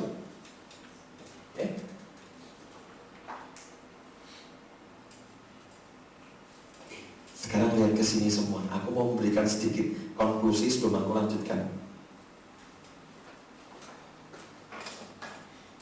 Supaya orang-orang Kristen bergabung kepada institusi gereja, maka kita meningkatkan misi, kita meningkatkan kebahagiaan yang atraktif, menarik, kita tingkatkan penginjilan, gitu kan? Kita tingkatkan segalanya. Gereja mula-mula gak pernah meningkatkan ini. Mereka lakukan. Kita lakukan ini. Tapi kualitas ini mungkin gak ada. Kekristenan bukan sebuah cara hidup, tapi sebuah rentetan teologi dan khotbah saja. Kita kurang kontroversial dalam menyodorkan nilai ke masyarakat. Kita kurang menimbulkan rasa ingin tahu dengan hal spektakuler yang Allah kerjakan dalam diri kita, dan cara hidup kita ini menimbulkan rasa ingin tahu. Kita tidak memberikan hal-hal seperti ini. Nah, aku hanya membandingkan gitu. Kalau kita lakukan banyak di situ, ternyata mereka nggak ada di situ, mereka malah banyak di sini. Jadi supaya menjadi sebuah pertimbangan saja. Nah, itu. Nah, sekarang masuk ke pelan-pelan ke berikutnya lagi. Pada saat semua pandangan dan kehidupan terangnya Yesus dipadamkan, gereja memasuki masa indulgensia atau disebut zaman kegelapan. Zaman kegelapan.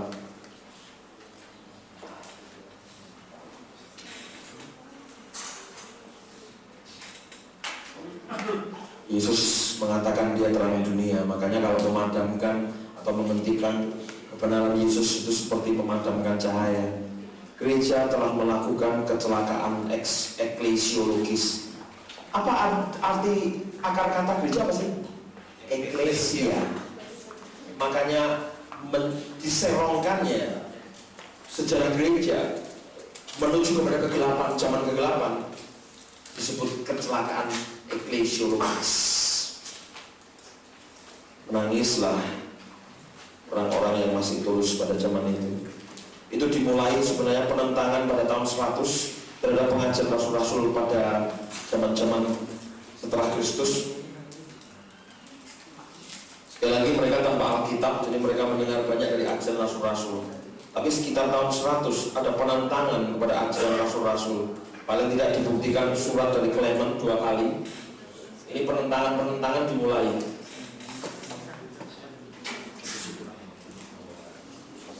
Oke. Penentangan atau pengubahan ajaran rasul-rasul berkisar tentang pertobatan. Bayangkan, ini tahun 100 sudah terjadi, ada beberapa bidah penyesat-penyesat yang kuat. Mereka merubah doktrin tentang pertobatan, tentang dosa, tentang kesucian. Mereka mengubah banyak hal tentang baptisan dan kealahan.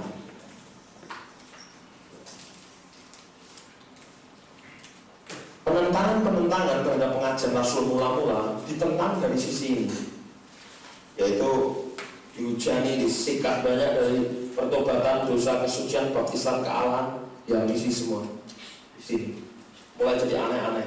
Kalau kesucian ya jadi biara. Mulai ada hal aneh muncul di situ. Pertobatan nanti bukan lagi sikap hati, tapi pertobatan berarti melakukan sesuatu untuk membeli pengampunan.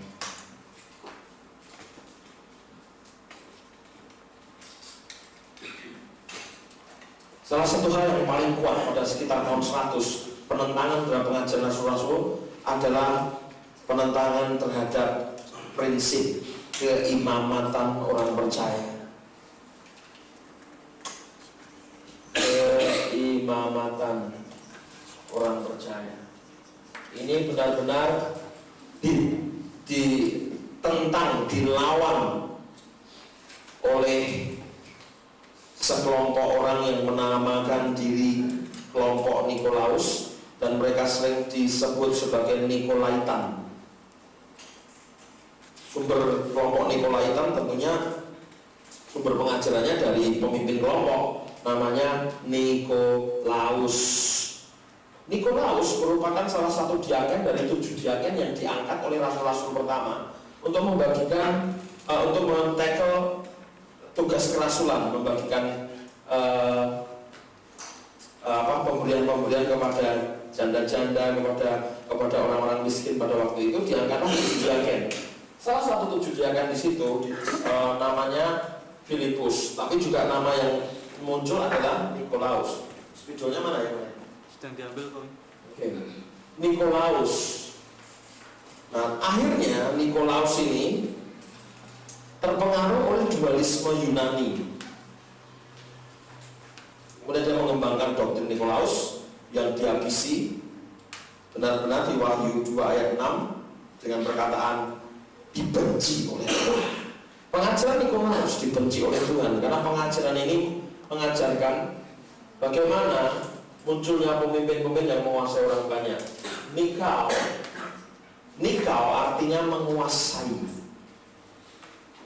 Nikau artinya menguasai. Laos orang banyak. Berarti Nikolaus menguasai orang banyak. Nah, sekarang mulai dipisahkan, ada kelompok imam dan kelompok awam. Pada saat itu tidak semua orang Kristen boleh melayani.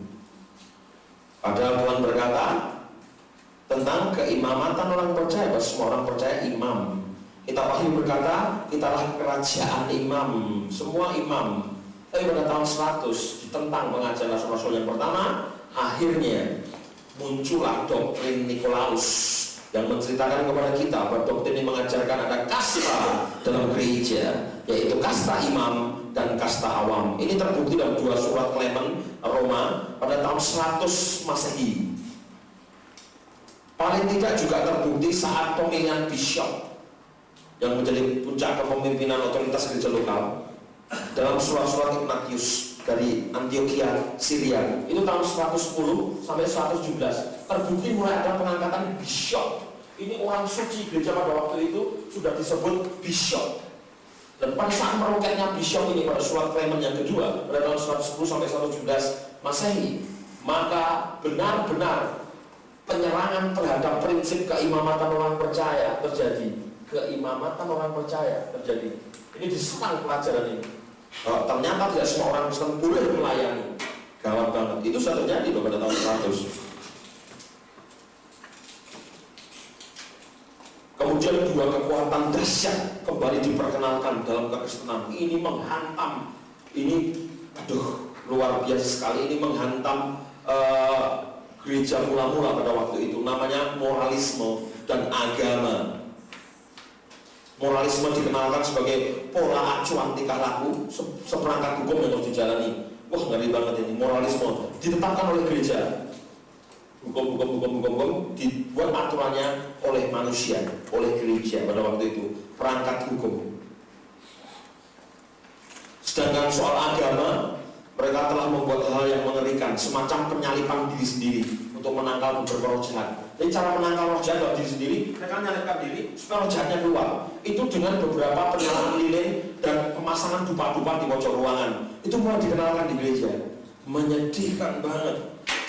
Terjadi serangan tajam kepada doktrin awal Kristenan. Kemudian mulai pola-pola dunia masuk kepada kekristenan pada waktu itu, yaitu lengkap dengan berhala, jimat, upacara keagamaan dan para pendetanya. Luar biasa. Sejak itu berlangsunglah sukses yang cepat pemelesetan ajaran Yesus dan para rasul. Dipelesetkan luar biasa mulai masa-masa itu. Misalnya ada pemujaan terhadap para martir, orang kudus, ini dunia matinya orang kudus, apa semua dikuduskan. Perjamuan suci mulai menjadi ekaristi, apa? Ekaristi? Dulunya itu perjamuan makan itu ya makan benar-benar, tapi sejak itu nggak boleh, hanya secuil roti, ekaristi, dan ini semua menjadi arti yang sesungguhnya. Padahal perjamuan suci makan itu hanya simbol untuk menggambarkan arti sesungguhnya. Terbalik, makanannya dan minumannya sesungguhnya untuk melambangkan arti simboliknya. Ya ampun, terbalik. Padahal perjamuan suci mestinya makanannya yang sesungguhnya gitu. Maksud makanannya makan bener gitu. Perjamuan suci itu makan bener. Artinya akhirnya makannya menjadi simbol saja. Roti secuil dan sedikit anggur. Sampai sekarang masih dilakukan. Ekaristi itu mulai diperkenalkan. Orang gereja mula-mula kaget muncul hal ini. Ternyata jangan makan banyak-banyak, gitu kan? Dulu saya mengejek-ejek orang-orang itu kalau ada pengalaman saya waktu saya mengikuti perjamuan suci, pertemuan pendeta di Ungaran itu, pendeta di sebelah saya makan sedikit roti, setengah anggur, gitu kan? Di sebelah saya ini belum. Suci banget kan? Buat saya itu aneh, tapi sekarang saya tahu kan, bahwa pas saya makan besar, saya sedang melakukan perjamuan suci gitu. Karena perjamuan suci saat itu menjadi sangat, rotinya dan anggurnya menjadi sangat sakral, dan itu disebut sampai kayak jimat gitu. Nah itu nggak ada di gereja mula-mula. Perjamuannya menjadi perjamuan ekaristi itu. Oke.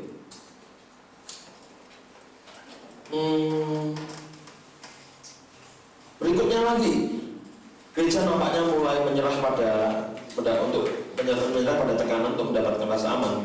Tahun 150 contohnya, ini bisa ditekan terus, teologi skolastik dikenalkan. Bayangkan, serbuannya nggak terus sampai 117 saja, diserbu lagi pada tahun 150 Masehi, dikenalkanlah teologi skolastik. Ini skolastik, ini pasti yang sekolah Alkitab tahu nih, teologi skolastik. Ini mulai dikenalkan sebuah sistem penafsiran Alkitab, menjaganya dari bidat. Salah satu bidat itu gnosticism. Itu dijaga dari gnosticism. Dengan segera pertahanan ini menjadi lebih penting daripada isinya. Caranya bertahan lebih penting. Orang-orang skolastik terjebak pada sistem bertahannya untuk melindungi diri dari bidat, tapi konsentrasi ke pesannya hilang, konsentrasinya kepada pertahanannya.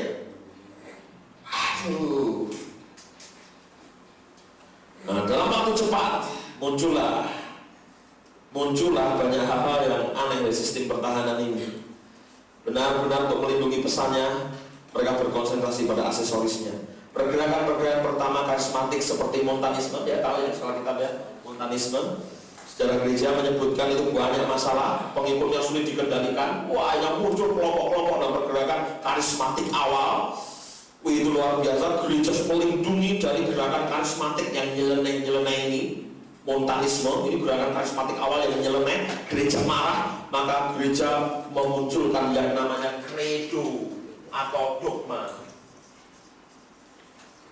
Ini semata-mata untuk menjaga supaya gereja berhati-hati. Tapi ternyata penjagaannya sangat ketat sampai kebablasan. Penjaganya sampai begini, siapa yang boleh melayani dan siapa yang tidak. Sampai begitu, menyelenggarakan kontrol yang lebih besar. Wah, makin parah. Sudah, kontrol pengendalian menjadi makin luar biasa. Gereja sudah susah percaya, yang ada hanya rasa takut, iman hilang karena curiga terus. Sistem-sistem lain yang mulai dirasa aman mulai muncul gitu. Oke, itu saya kira yang gereja akhirnya saat itu lebih berfokus pada ritual-ritual yang aman.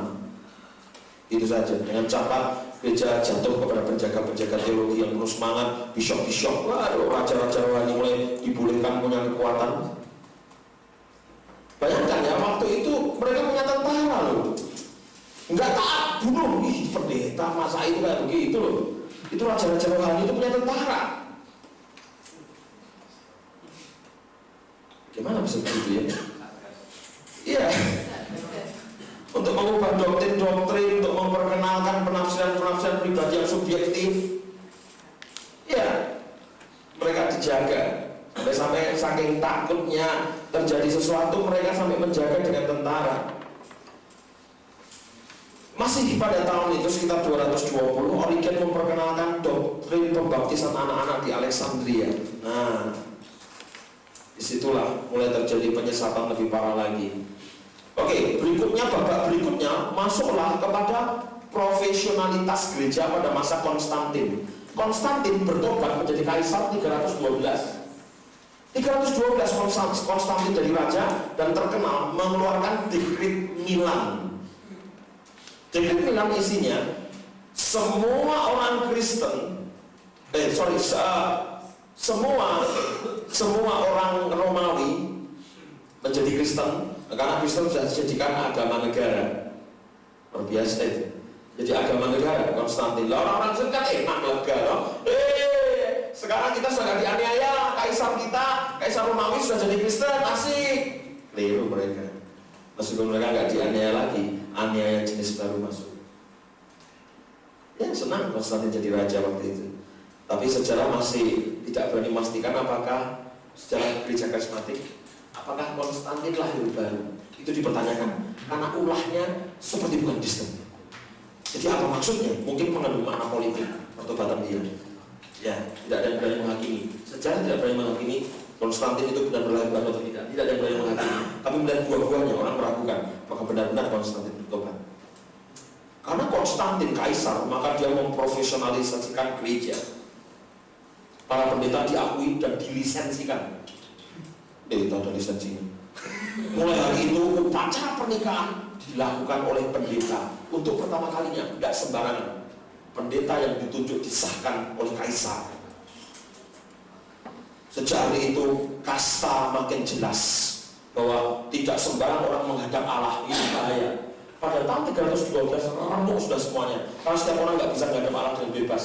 Semua harus lewat imam, mengerikan. Orang Kristen nggak layak menghadap Allah tanpa imam. Katedral-katedral akhirnya menggantikan rumah-rumah yang sederhana. Disinilah gereja rumah dilarang. Nah, pada tahun 312 larangan atas gereja rumah. Seluruh bishop-bishop punya tentara. Habis itu gereja rumah. Gereja-gereja rumah dihabisi pada tahun sekitar ini 312.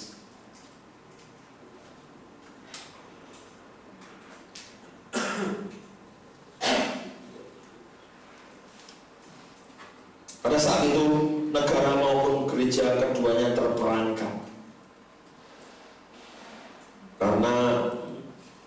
karena sebenarnya negara sedang kehilangan arah, ya.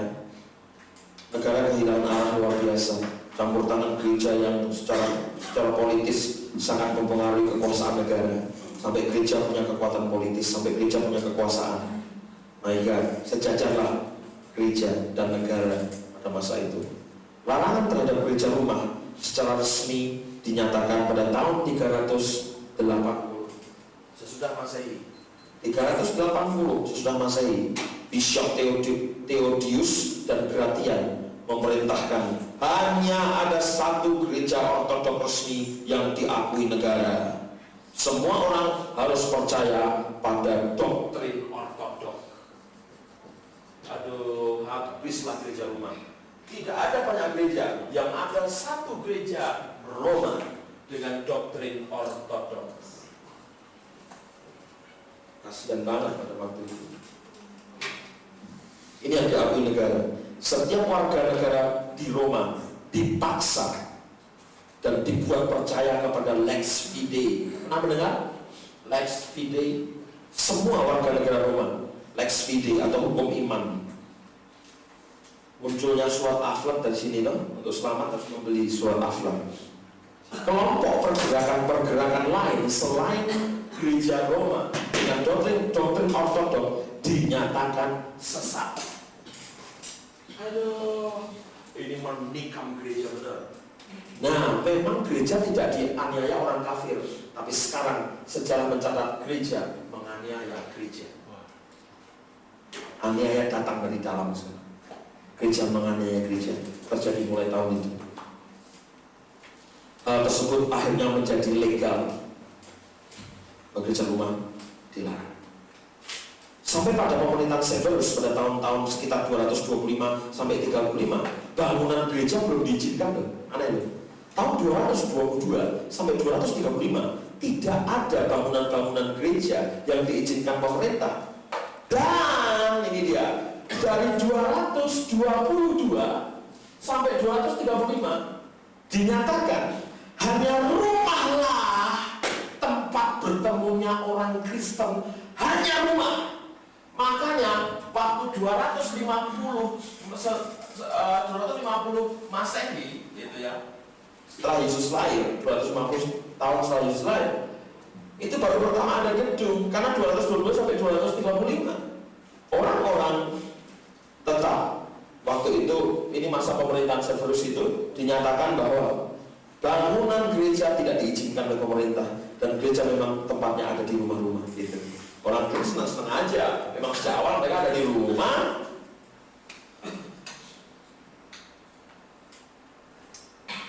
Sejak tahun 380 masuk kepada gereja rumah merupakan tindakan pelanggaran hukum dan kriminal. Aduh, tahu nggak kalau ada gereja rumah itu kriminal? Susah. Kriminal.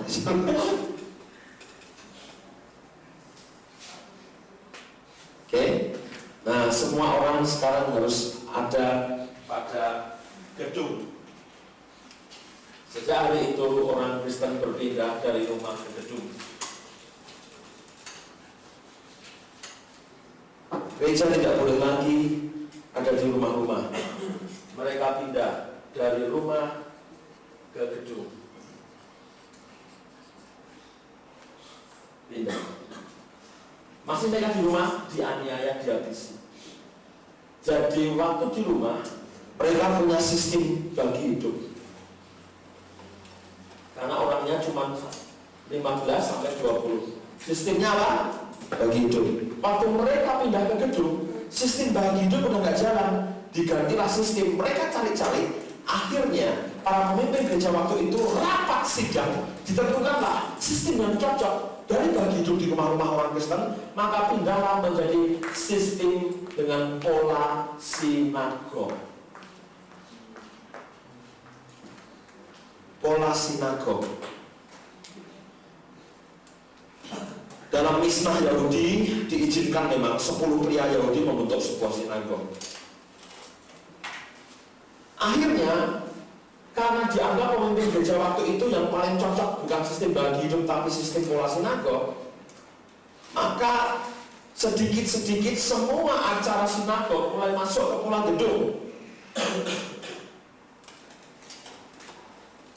Baik Dr. Matt Castillo maupun pengajar Yahudi Rabinovich menemukan 5 elemen kebaktian sinagog. Camkan, kayak siapa ini? 1. Inilah isi kebaktian sinagog. 1. Ajakan beribadah dengan himne dan panggilan formal untuk menyembah. Namanya disingkat call to worship, panggilan menyembah pakai himne, cara-cara formal untuk mengundang orang dengan panggilan formal untuk menyembah, himne biasanya. Yang pertama, call to worship.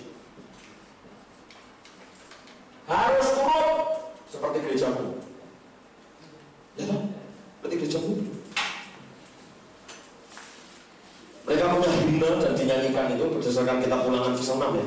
Shema Yisrael Adonai Elohim, Shema Yisrael Adonai Elohim. Kumpul. Wow, itu dinyanyikan. Nah, waktu itu dinyanyikan orang-orang Yahudi kumpul dengan pujian seperti itu. Yang kedua masuk doa dan permohonan. Doa pembukaan dan permohonan. Inilah pola sinagog.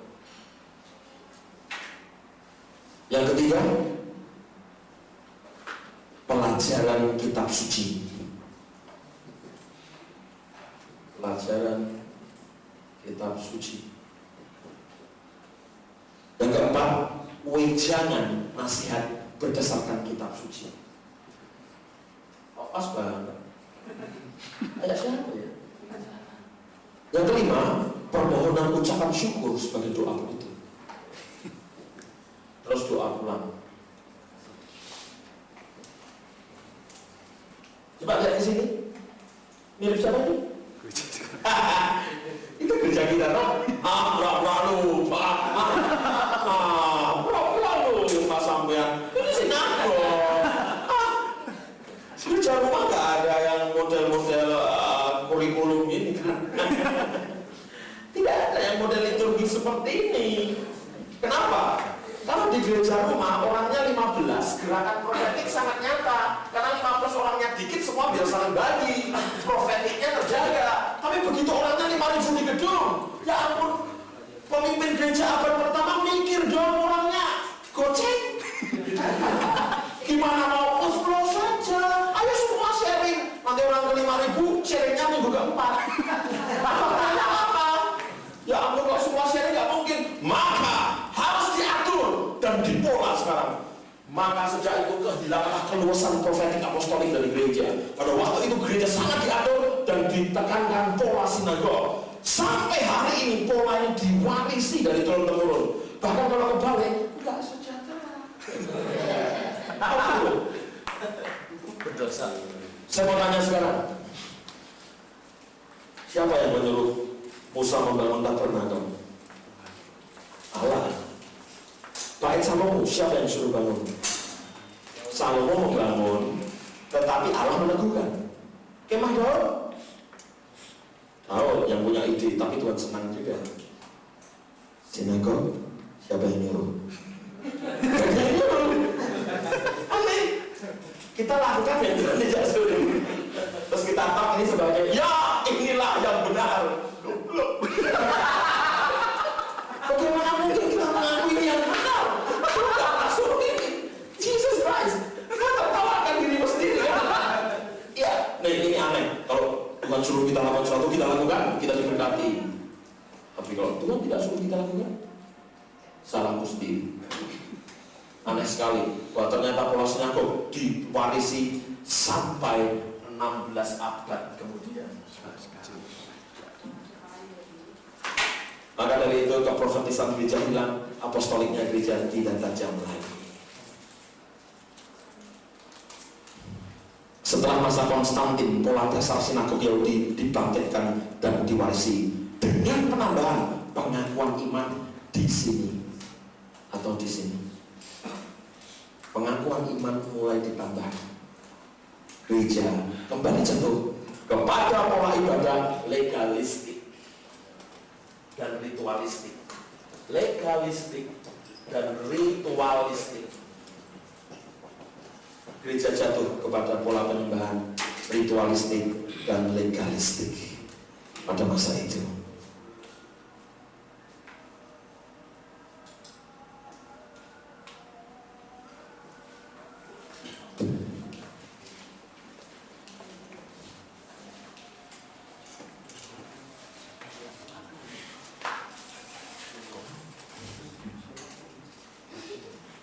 Mari kita lihat di dalam salah satu esensi saja.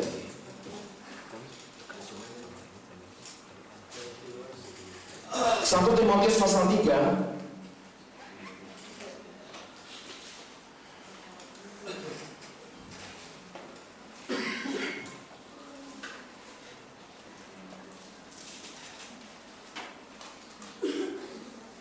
1 Timotius pasal 3 ayat yang ke-15.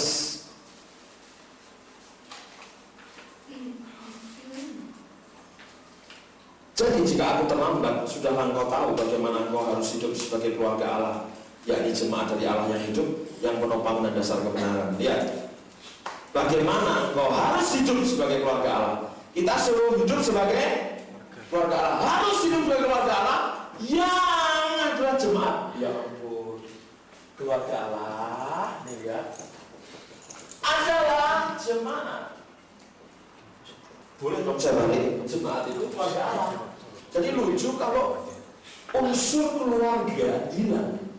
Kalau orang 5.000 di sini, saya enggak, saya ragu apakah ada unsur keluarga. Sebenarnya yang pantas memenuhi unsur keluarga dan bagi hidup gereja rumah. Sekarang waktu bentuk gereja, pertemuan gereja berubah dari rumah ke gedung, maka sistem harus berubah dari bagi hidup dan keluarga. Menjadi susah mengatakan apakah ini keluarga, karena keluarga Allah ada jemaat dari Allah yang hidup. Jemaat itu keluarga. Lucu sekali kalau gereja tidak kita sebutkan sebagai keluarga. Unsur esensi dari gereja mestinya keluarga, tapi berkeluarga dengan 1.000 orang bagaimana mungkin? Berapa sahabatmu? 1.500? Nggak mungkin. Sahabatmu paling 4 ya, atau ya D.E. Mendel mengatakan begini kan, teorinya. Dia mengatakan begini, kalau engkau punya teman 20 orang, itu akrab atau lingkungan oikosmu 20 orang, engkau super. Kalau engkau punya teman dekat 9 atau anggota komunitasmu 9, kau normal. Kalau anggota komunitasmu 4, kau sinting. Anggota komunitas sedikit ini 4-5 orang itu sudah mau menunjukkan kita sakit jiwa. Komunitas normal kita paling sedikit 9, itu ilmu jiwa mengatakan begitu. 20 kau super, berarti kau sangat orang yang berorientasi hubungan dan kau normal dalam kejiwaan. Ini teori aja membuktikan begitu. Bagaimana kau berkeluarga dengan 1.000 orang? Saya kira gereja lebih cocok berpenampilan keluarga daripada berpenampilan seperti ini. Pola sikap sinagog memang menjanjikan pola-pola yang tidak keluarga, tapi Alkitab esensinya ada keluarga dan membagi kehidupan. Saya yakin inilah esensinya Alkitab, esensinya gereja. Oke, kira itu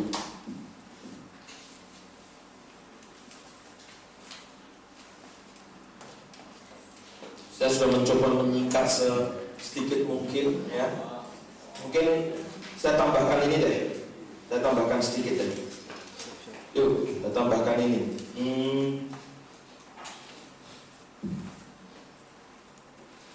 Dewan Efesus pada tahun 431, Dewan Efesus pada tahun 431 memproklamirkan penyembahan kepada Maria sebagai Bunda Allah.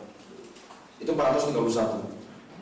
Maria sebagai Bunda Allah. Ini gereja makin menukik pada zaman kegelapan. Sekitar tahun 500 para imam mulai menjalankan aturan berpakaian kudus. Itu baru tahun 500. Imam punya seragam kudus.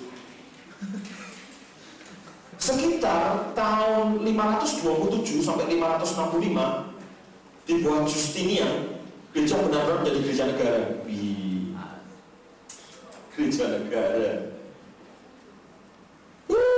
Setelah kejatuhan kekaisaran Romawi Boniface III, bishop pertama yang menyandang gelar paus di tengah gereja Roma Katolik. Terus berturut-turut seperti ini, saya bacakan. Tahun 709 mencium kaki paus diperkenalkan. Ampun enak, baunya enak. 709 mulai mencium kaki paus. 786 berkembangnya pemujaan terhadap patung dan relik di dalam gereja. Itu belum ada gerakan karismatik apa-apa, belum. Gereja masih mengkerucut menjadi Katolisisme ya, Katolik gitu kan. Terus tahun 850 air suci dipergunakan. Ini tahun 850, 995 kanonisasi bagi orang-orang kudus yang telah meninggal dunia. Benar ini, 995 loh. Andri, kanonisasi buat orang yang meninggal, orang kudus dikanonisasikan. kata-kata mereka mulai dijadikan ayat-ayat. 998 berpuasa tiap hari Jumat dan bulan puasa diperkenalkan. Apa ini?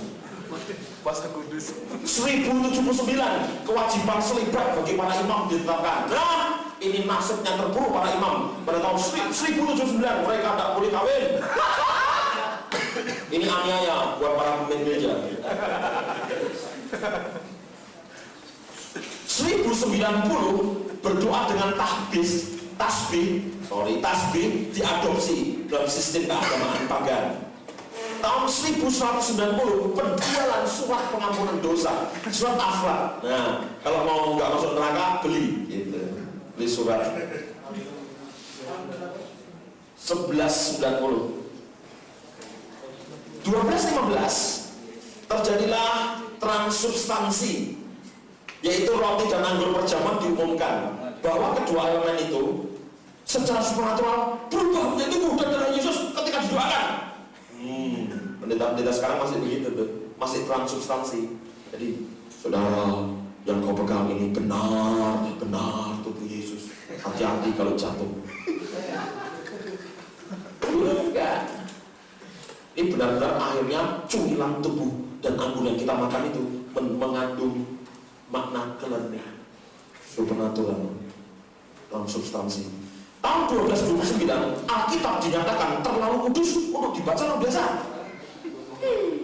1229 terlarang bagi kalangan bawah.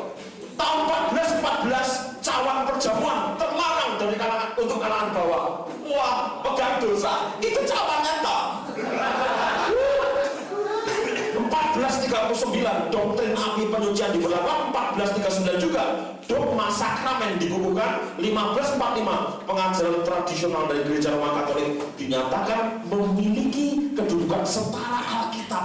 Jesus Christ. 1545 disinilah generasinya kemarahan Martin Luther. Pada masa inkuisisi, yaitu pada tahun 1184, kerjasama agama dan politik dengan diakui sebagai dengan mengakuinya sebagai kebijakan Kristen. Kebijakan inkuisisi mulai membunuh orang-orang Kristen. Nah, gereja akhirnya mulai membunuh musuh-musuhnya dan dilegalkan oleh negara. Orang-orang Protestan dibantai orang Katolik dalam gerakan inkuisisi pada tahun 1984. Luar biasa. Tidak lama kemudian, nah ini Katolik membunuh Protestan. Tidak lama kemudian orang Protestan membunuh orang Baptis. Bunuh-bunuhan terjadi terus. Nah, ini yang melegakan terakhir nih. Di Worms, saya pernah ke sana waktu sampai saya ke Jerman. Tahun 1521 saya melihat patungnya Luther di sana. Anda perlu sekali ke sana. Waktu saya ada di depan patungnya, saya kasih hormat kecil. Tahun 1521 Luther mengatakan hal yang tidak bisa dipercaya oleh semua pengikutnya dan teman sejawatnya. Dia mengatakan perkataan spektakuler pada waktu itu. Dia berkata, saya tidak percaya pada Paus dan dewan gereja. Nyata sekali mereka seringkali berbuat salah. Saya adalah tawanan firman sekarang. Waduh, ada dua hal yang aku kenalkan. Yang penting, yang pertama, keselamatan karena anugerah. Yang kedua, semua orang harus membaca Alkitab. Gitu, gegerlah. Dan terjadi gerakan reformasinya Martin Luther yang terkenal. Keutamaan Alkitab dan keselamatan karena kasih karunia. Wey, sejak hari itu, setelah gereja rumah ditinggalkan selama 1100 tahun kira-kira, maka mulai berdegup kembali jantung gereja rumah. Di tiap-tiap zaman setelah itu ada saja benih gereja rumah. Pada zaman sekitar ditemukan lagi, sekarang kita kembangkan lagi gitu. Nah, itu diinjeksi oleh nyawa utamanya, keselamatan karena anugerah itu. Capek. Ya, sekedar memberikan gambaran saja, jangan dihafalin. Aku harus hafal, makanya aku baca. Jangan berlagak tidak buta, aku udah buta karena ini. Coba saya mau beritahukan kepada saudara sebagai kesimpulan bahwa ternyata gitu masa indulgensia, kegelapan gereja ini ternyata telah membuat indahnya kekristenan. Dan dari rumah-rumah pindah ke gedung. Seluruh esensi kekristenan hilang. Nah, minggu depan kita akan belajar seluruh esensi yang hilang. Minggu depan saya rasa cukup mengerikan pesan-pesannya, mungkin membuat kita marah. Percayalah, Jonathan Matiasina, Otniel Lumowa, saya semua akan masuk dengan pesan-pesan yang mungkin gak enak didengar. Tapi percayalah, itulah esensi yang hilang dari gereja.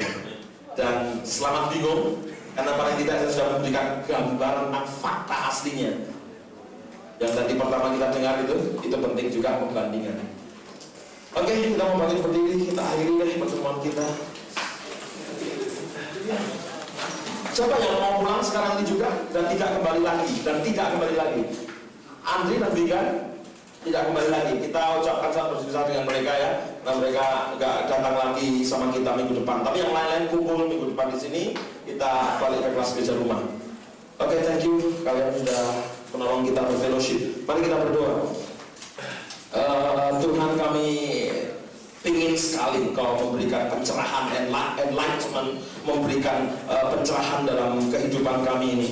Karena sungguh kami tidak mau ikut menjadi gelap juga. Biarkan Kau Tuhan sebagai terang, terangi jiwa kami, terangi pikiran kami, terangi jalan kami. Kami ingin hanya berjalan dalam terang. Kalau semua yang kami lakukan mungkin keliru atau kurang tepat, Tuhan arahkan kembali. Lakukan redirection, lakukan arahan ulang lagi, supaya kami berjalan dalam jalan yang benar.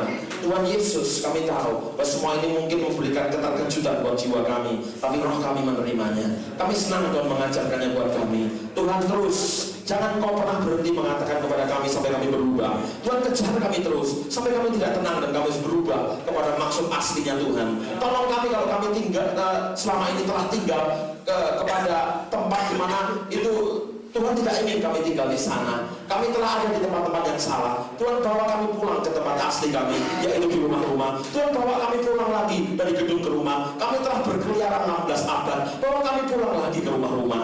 Tolong Tuhan, supaya kami lewat sekolah ini menemukan jalan pulang kembali ke rumah-rumah. Kami telah tersesat di banyak gedung, dan sekarang kami akan kembali ke rumah. Tuhan, kami rindu rumah. Kami rindu suasana keluarga. Kami rindu bagi hidup. Gereja mestinya menjadi sebuah institusi rohani yang berkuasa. Kecil-kecil tapi banyak dan berkuasa, daripada raksasa-raksasa tetapi nggak ada kuasanya. Dan kami ingin Engkau membangkitkan kembali pengertian pada generasi kami. Nanti generasi postmodern memang tidak suka diwadahi gedung. Nanti generasi postmodern memang tidak bisa disentuh dengan keadaan formal. Nanti generasi postmodern memang tidak suka dilayani di dalam liturgi. Makanya kami sekarang berbenah. Kalau memang generasi modern, postmodern tidak nyambung dengan cara kami lagi, rubah cara kami. Kami bersedia Tuhan, demi melayani generasi posmo. Kami mau berubah, kami mau berubah. Tolong Tuhan, kami melayani menyambut datangnya generasi posmo dengan caramu sendiri. Terima kasih Bapak malam ini. Kami telah mendengar banyak, biarkan kami melakukan banyak. Dalam nama Yesus Tuhan kami berdoa. Percaya katakan.